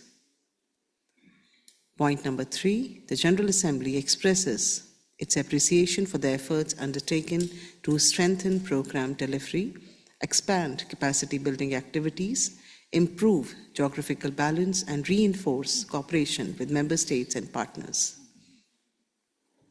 Point number 4, the General Assembly notes with satisfaction the progress achieved in aligning ICCROM's activities and its strategic directions and with relevant international frameworks. Point number 5, as raised by UK, and after I'm finished reading this point, the intervention which has been made, if it is not voiced, please stand me corrected. The General Assembly commands the Secretariat its work on strengthening monitoring, evaluation, and reporting systems supported by the digital transition in order to further enhance transparency, accountability, and impact measurement. I will stop here. Yes, UK, you have the floor. Thank you. That's clear. I think you might want to put an "on" after the Secretariat, so commends the Secretariat on its work. Thank you. On, yes. Thank you. Point number 6, the General Assembly requests the Director General to take the necessary measures within available resources to address challenges identified during implementation and to continuously improve programs' effectiveness and financial sustainability. Point number 7, the General Assembly requests the Director General to include a separate report for the Regional Centre for Sharjah as an annex of the report of implementation. Point number 8, UK, you have the floor. I'm so sorry. I'm back on point 6. I'm so sorry. I'm sorry. This is the problem with having it so quickly. My only concern with that is that it's not. I get the principle, so requesting the Director General to take necessary measures, but I don't know what those necessary measures are. We don't know what within the available resources are. I think it's about requesting the Director General to consider the challenges challenges identified during implementation, and effectively to embed those within the future programme of work and budget, and so the implementation in the future. Thank you. Okay, we will try to include the sentiment here and in spirit and letter both. Give us a moment.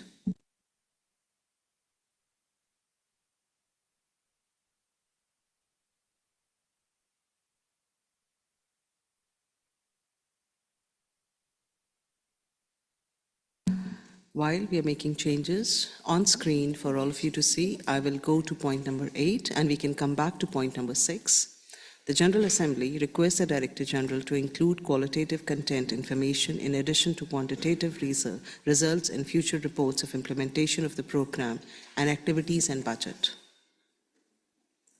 Point number 9, the General Assembly approves the report of implementation of the program of activities and budget 2024-25 documents as per GA 34/12.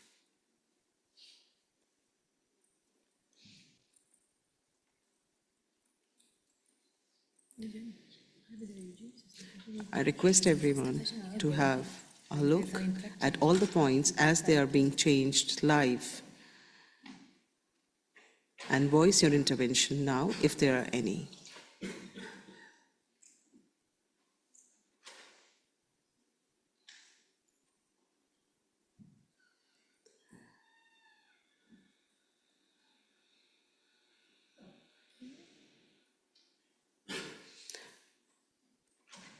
Netherlands, you have the floor. Thank you, Madam Chair. At point 9, I suddenly see the words budget appearing, and that was not in the report. The report is about the program of activities. Am I understanding that correctly? All right, thank you. Yeah. We are striking that out.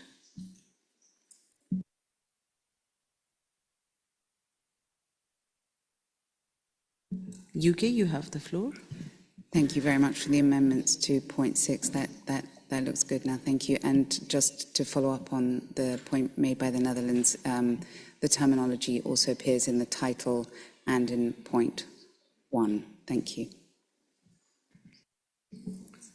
We are making the intervention as suggested, live on screen for you, for your perusal, everyone. Please carefully read the document, and if there are any interventions needed, voice it now.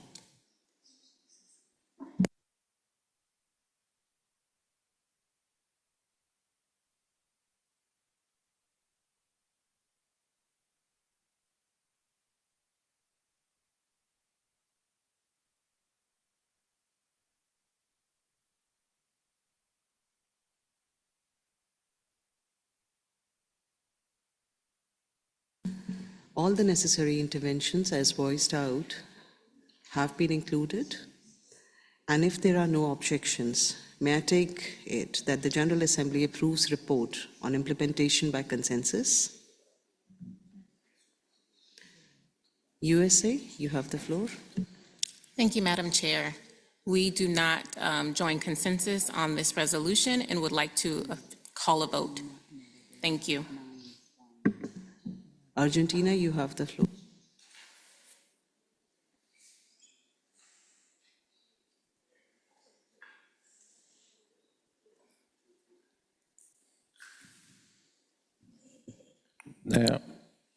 I'm waiting for the response of the motion made by USA. I'm calling a vote on this. Thank you.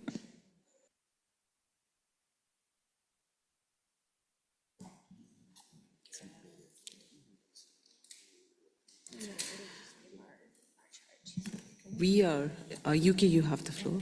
Oh, sorry, the screen went a bit crazy. Thank you, it's back. Since there is no consensus, we are now moving on to the vote on the report on the implementation of the programs of activities 2024-25. And we are now beginning the voting process. I ask you to cast your yes or no vote or your abstention regarding the approval of the draft report. Turkey, you have the floor. We have a quick point of order, Madam Chair. Are we voting the report itself or the motion given by the two delegations to proceed with the voting? We are voting on the report. The approval of the report as has been projected on screen for you.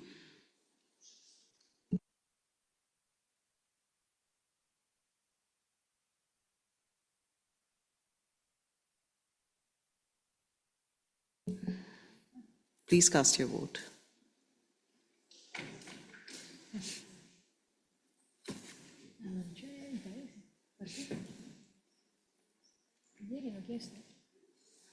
Yesterday they asked not to see the countries. Yeah.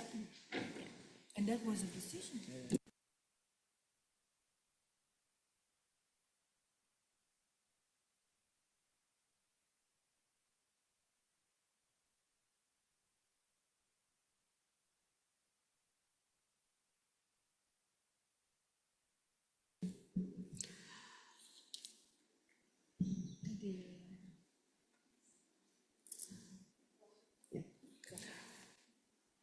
We have the results of the vote. With yes 65, no 1, and abstention 4. By a vote, I now declare the draft decisions of the report on the implementation of the program of activities. Oh, it's changing.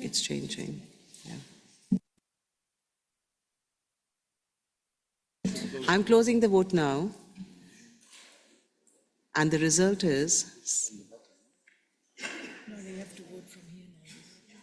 Guatemala has to vote. Yes, they are increased. yes. The vote is closed now, and the result is yes 70, no 1, abstention 5. By a vote, I now declare the draft decision for a report on the implementation of the Program of Activities 2024-25 approved by majority.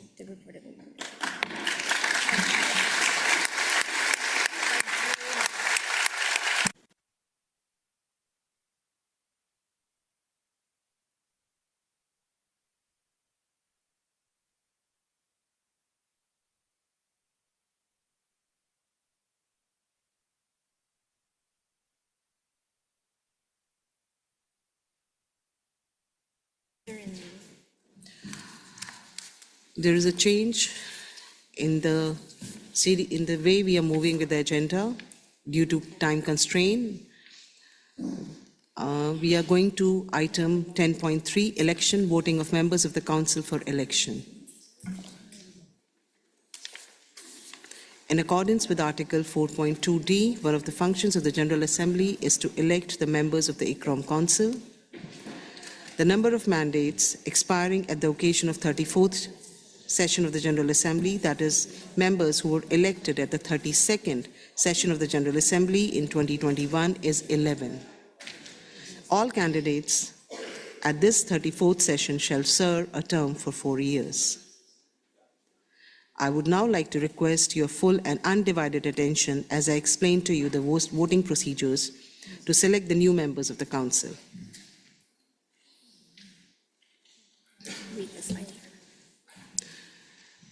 The election procedures are as follows. If the number of candidates exceeds the number of vacancies to be filled, the election shall be decided by a secret ballot. Those candidates who receive the highest number of votes shall be elected. If, however, 2 or more candidates receive the same number of votes and the number of vacancies is insufficient for both or all such candidates to be elected, a second ballot shall be held among those candidates. If the second ballot does not result in the filling of all the vacancies, the President shall decide by drawing lots among the candidates who receive the same number of votes in that ballot. The Secretariat shall distribute ballot papers bearing the names of all candidates. Member states shall cast their vote for the same number of candidates as there are vacancies to be filled. Any ballot paper on which the number of votes is not the same as the number of vacancies to be filled shall be considered invalid.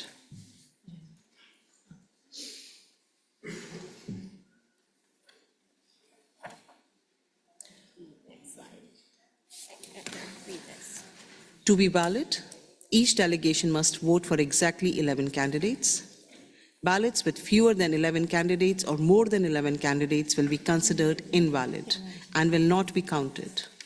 Please mark with an X the box of the candidates from whom you wish to vote. For ease of reference, the list of candidature is available in the document GA34 by 10.1, accessible via the QR code. I will ask the Secretariat to read out the list of countries by English alphabetical order. When you hear your country's name, please exit the green room from the door at the back and go across the hall to the red room where voting booths are set up. Approach the desk, show your badge for identification to the tellers.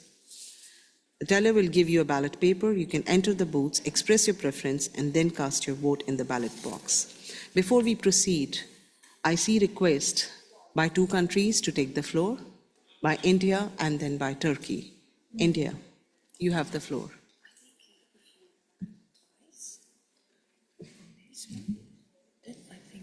I would think that you can imagine.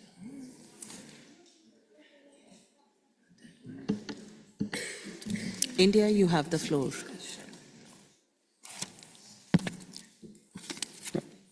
Thank you, Madam Chair.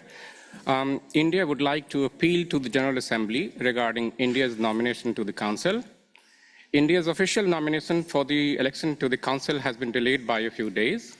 India had officially informed ICCROM in advance that due to internal administrative procedures, its official nomination to the ICCROM Council might be submitted with a slight delay. While clearly indicating its firm intention to stand in the current electoral cycle. Nevertheless, the Committee on the Candidature did not accept India's candidature on the grounds that the nomination was received after the internal deadline, resulting in India's exclusion from the list of candidates presented to the General Assembly.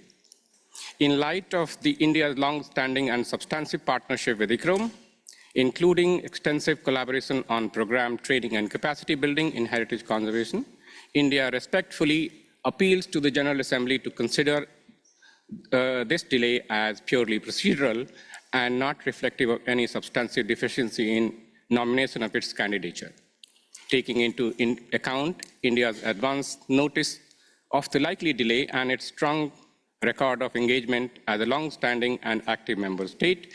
India kindly requests that the General Assembly, as a supreme decision-making body, condone the delay and, if other eligibility criteria are satisfied, authorize the inclusion of India's candidature in the election of ICCROM Council as an exceptional but equitable measures consistent with the spirit and objective of ICCROM.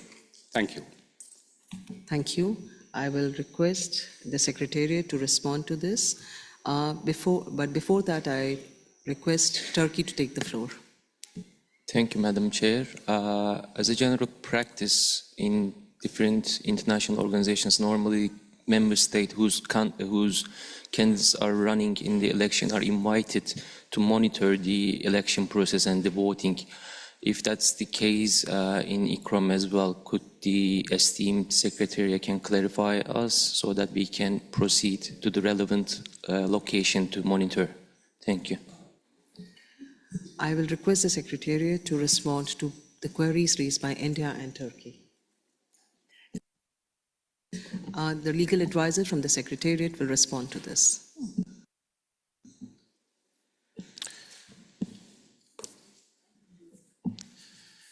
Thank you, Madam Chair. I will maybe first address the question raised by Turkey.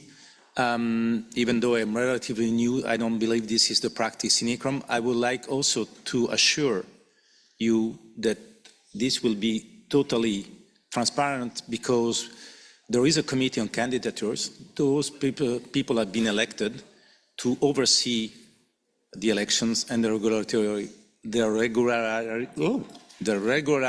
of the elections. Time for a coffee break, maybe for me. And I will also naturally be in the room to validate the results. As far as the question of India is concerned, naturally I cannot speak on behalf of the candidature committee, but I would note that it is not in the prerogative of the Secretariat naturally to confer any delay, whereas it is true that you informed the Secretariat that you were likely to be below the deadline. Unfortunately, the Secretariat cannot, take this into account because this is in the hands of the Committee on Candidatures. and the Committee on Candidatures, based on the objective fact, and I think you recognize indeed the fact that this was received following the deadline, came to the conclusion. Now, you are appealing to the General Assembly.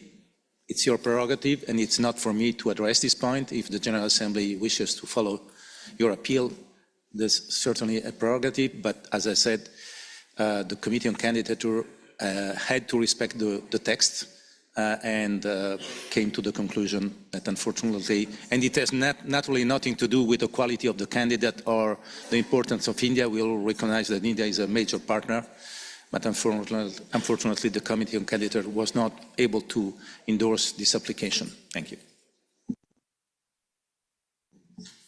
Switzerland, you have the floor. Thank you, Madam Chair. Apologies to intervene again on this topic that we have thoroughly discussed yesterday and taken a decision on the list of candidates that are for election right now. But answering also to the legal advisor, I would like to recall Rule 45 of the Rules of Procedures, and to my opinion, we have a decision taken yesterday. So to reconsider the same decision in the same General Assembly, we would need a 2/3 majority of the General Assembly to reopen this item, and Switzerland is not in favor to doing so. Thank you. Thank you.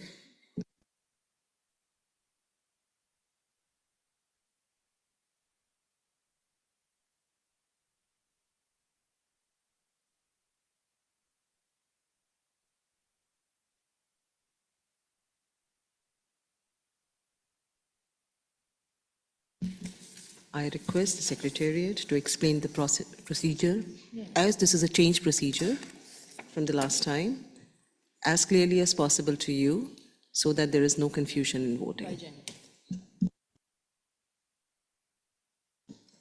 Thank you, President, and good morning.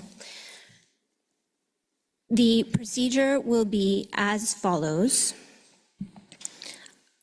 Delegates will be called one by one, and they will exit out the back door and cross the hall where the tellers will be with the ballot box, and there are voting booths available for you to vote. This will be broadcasted into the green room, so we will be able to see via webcast that this is happening in a transparent manner. So I ask now for the tellers to show the ballot box to be empty before it goes to the red room.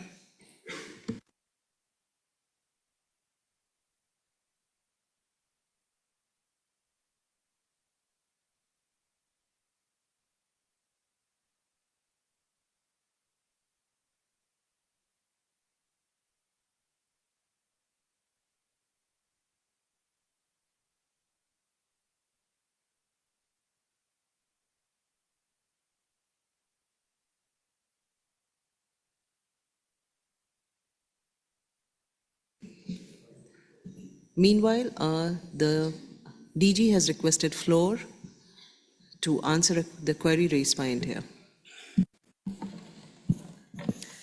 Thank you very much, Madam President. It's just because also the delegate of India mentioned the fact that the information reached the Secretariat, and I just want to ensure that the moment that we receive the information from India on 25 November by email, informing us that the candidate and the candidates will be submitted, the Secretariat immediately shared this information with the Candidates Committee. So again, to repeat, as other colleagues have said, and the legal advisor has also highlighted, then this is in the hands, indeed, of the Candidates Committee to take a decision. But just to say that, one, the information received on 25th November was duly passed to the Candidates Committee. Thank you. Thank you. Now we will resume the procedures. We will read out the list of countries by English alphabetical order. When you hear your country's name, you enter the red room, You approach the desk, you show your badge for identification to the tellers. The tellers will give you the ballot paper, and you enter the booth. I now request the live broadcast of the Red Room.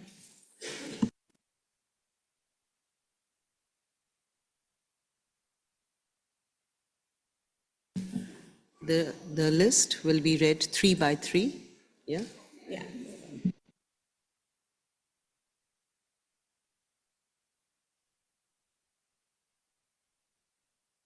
Requesting for the broadcast. We can't see the broadcast as yet.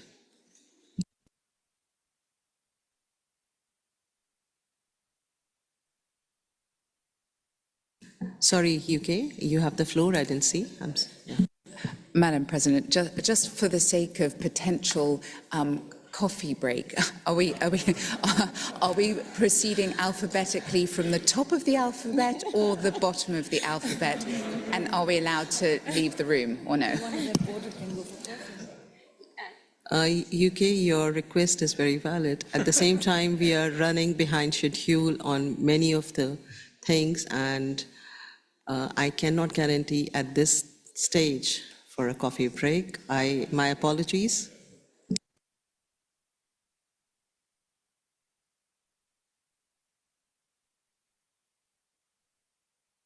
If I may intervene, we will be starting with the letter A, but once you have voted, you are free to go for lunch or coffee. So it is a coffee and lunch break combined, yes, and once you have voted, you are free to go. Jennifer, I would request you to please also specify the duration of the lunch or coffee break, since we are on such a tight schedule. Yes, you are expected back at 2:15 in the green room. So we will begin with Algeria, Angola, Argentina.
Armenia, Australia, Austria.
Azerbaijan, Bangladesh, Belgium.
Bosnia-Herzegovina, Brazil, Bulgaria.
Burkina Faso, Cameroon, Canada.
Chad, Chile, China.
Doesn't change.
Colombia, I'll come back. Costa Rica, Cote d'Ivoire.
Cuba, Cyprus, Czechia.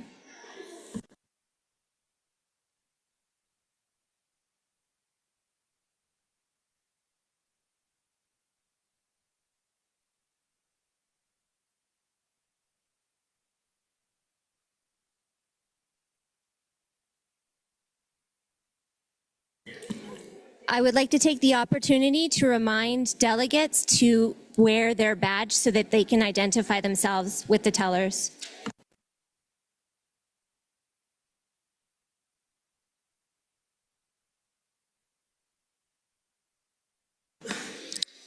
Please, when you vote, do wear your badges so that we can identify you. Thank you.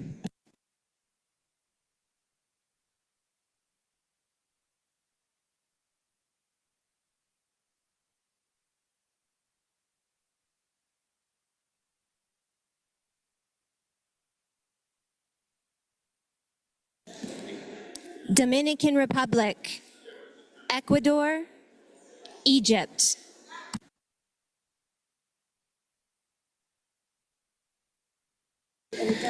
Dominican Republic, Ecuador, Egypt.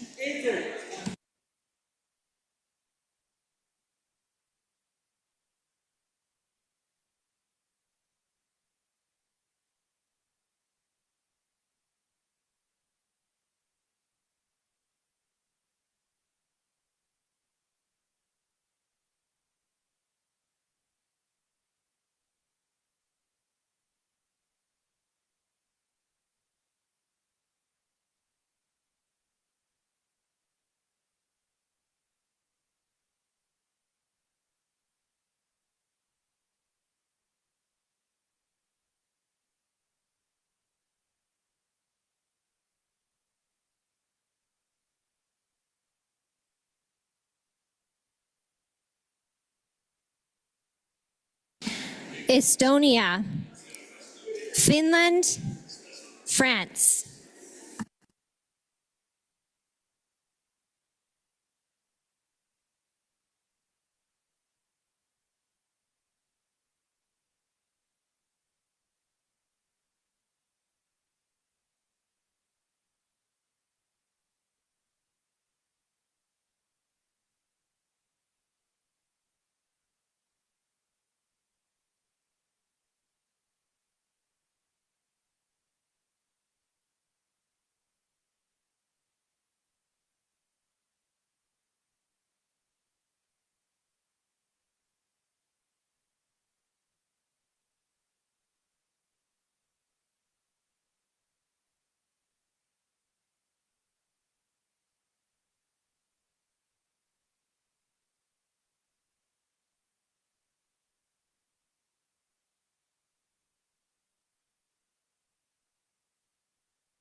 Georgia, Germany, Guatemala.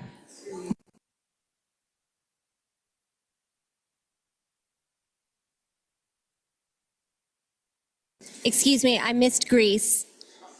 Georgia, Germany, Greece, and Guatemala.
Haiti, Hungary, India. Haiti, Hungary, India.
Iran, Italy, Japan.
Jordan, Kenya, and Latvia, please. Jordan, Kenya, and Latvia. I don't think they're paying attention. You have to remind them to pay attention. Paying attention. Pay attention, please. The following three countries are Jordan, Kenya, and Latvia, because we feel that we cannot be heard from here. Thank you.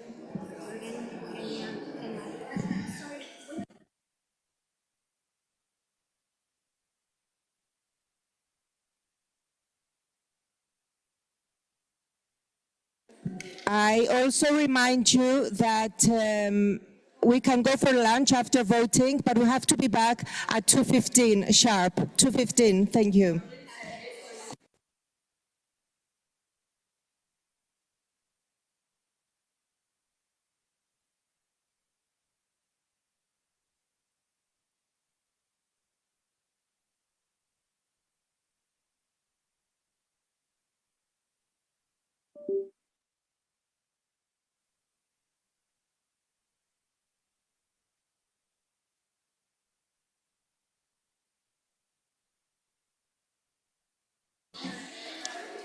Lithuania, Luxembourg, and Malta. Lithuania, Luxembourg, and Malta.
I would like to inform you that ICCROM is hosting a side event. It's beginning now. It's entitled Culture Climate Nexus, the Missing Link. It's in the same room as yesterday's side event at Sheikh Zayed Center. And you can have some lunch there as well. After they have voted. After you have voted, of course. Yeah, after you vote. After you vote, you can go to the side event and eat.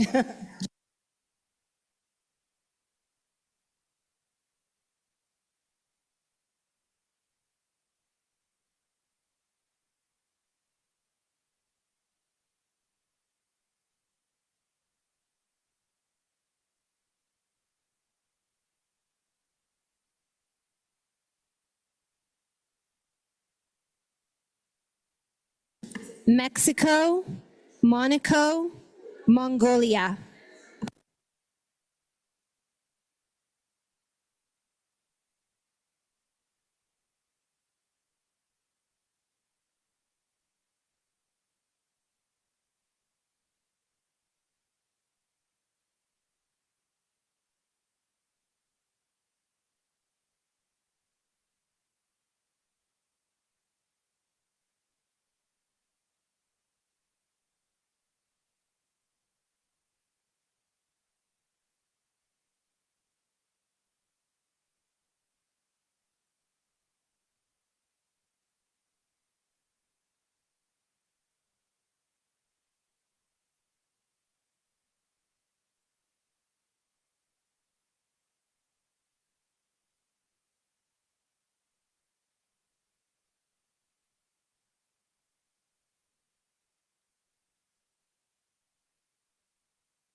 Montenegro, Morocco, Myanmar.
Norway, Pakistan, Paraguay.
Peru, Philippines, Poland.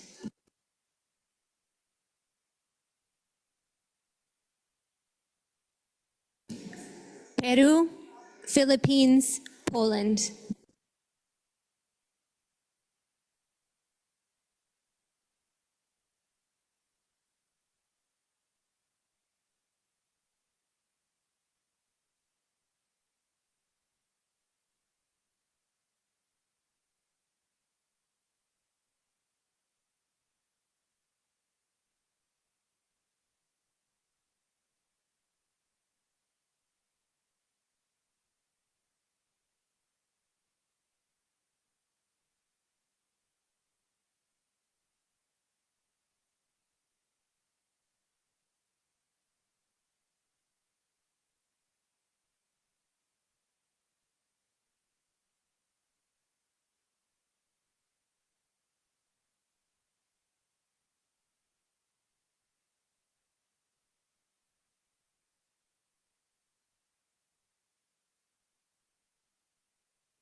Portugal, Qatar, Republic of Korea.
Russian Federation, San Marino, Saudi Arabia.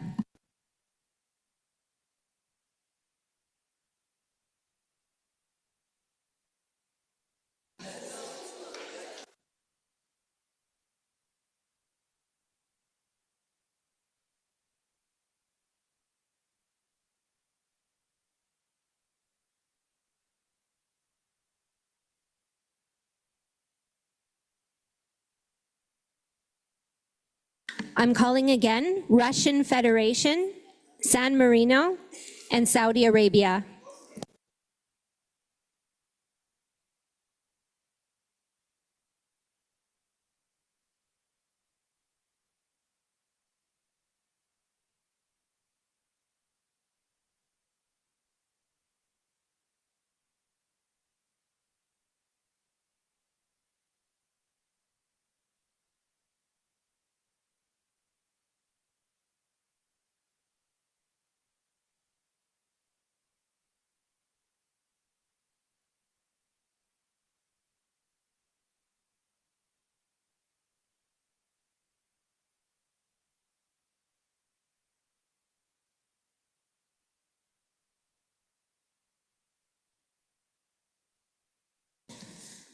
Serbia, Slovakia, Slovenia.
South Africa, Spain, Sri Lanka.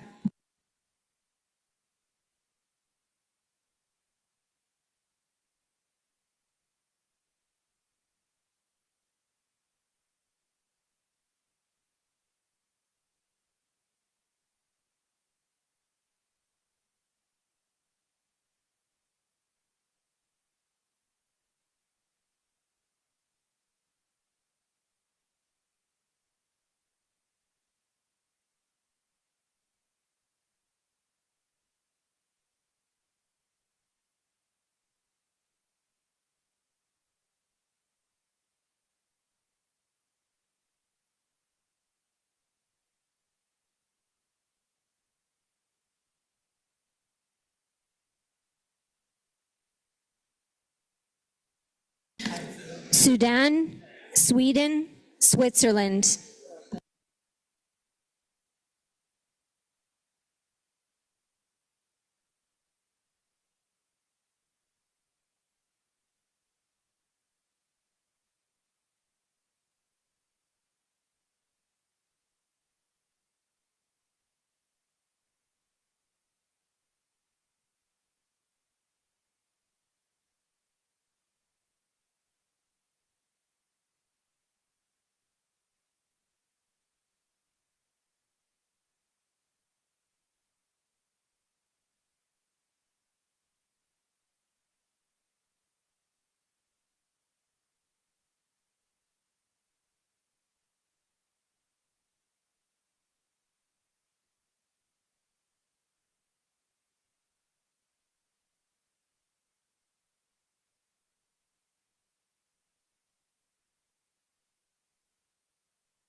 Tunisia, Turkey, Ukraine.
United Arab Emirates, United Kingdom, Uruguay.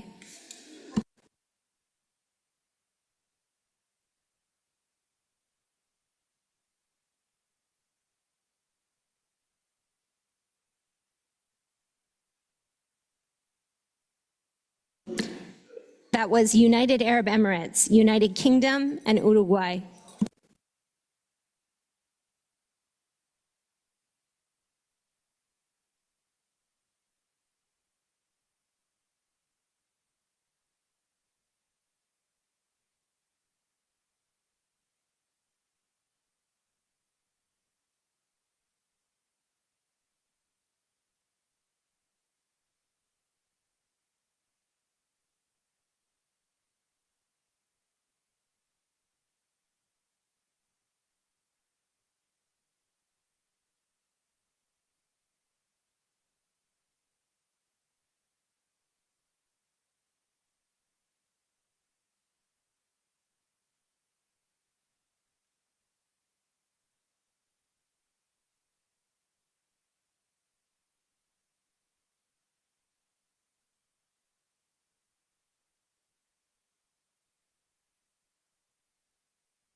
United States, Uzbekistan, Vietnam.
Yemen, Zimbabwe, and the Netherlands. And then we will have concluded. So that's Yemen, Zimbabwe, and the Netherlands.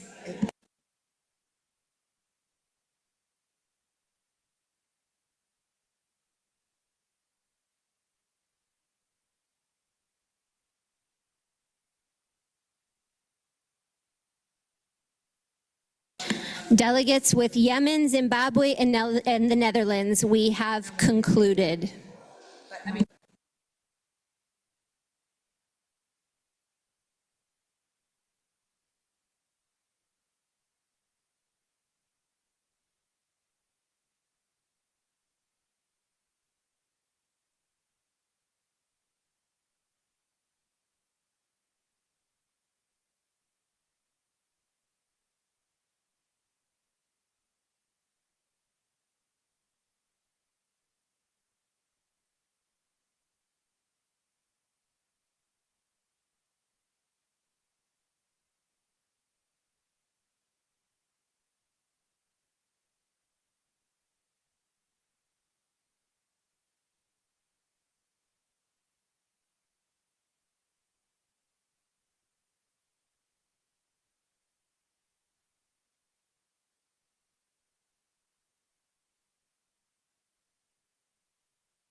We are calling on Slovenia, San Marino, and Uruguay to go to the Red Room to vote.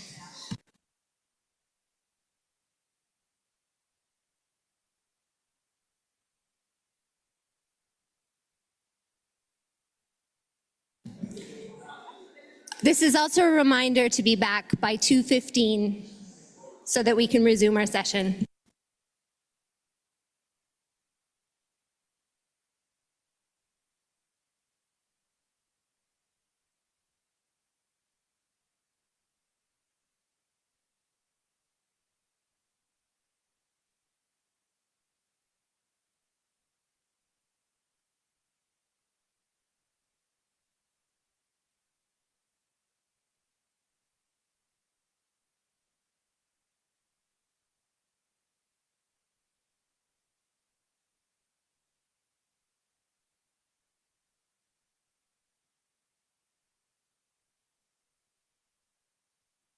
This is a last call for Egypt and Paraguay.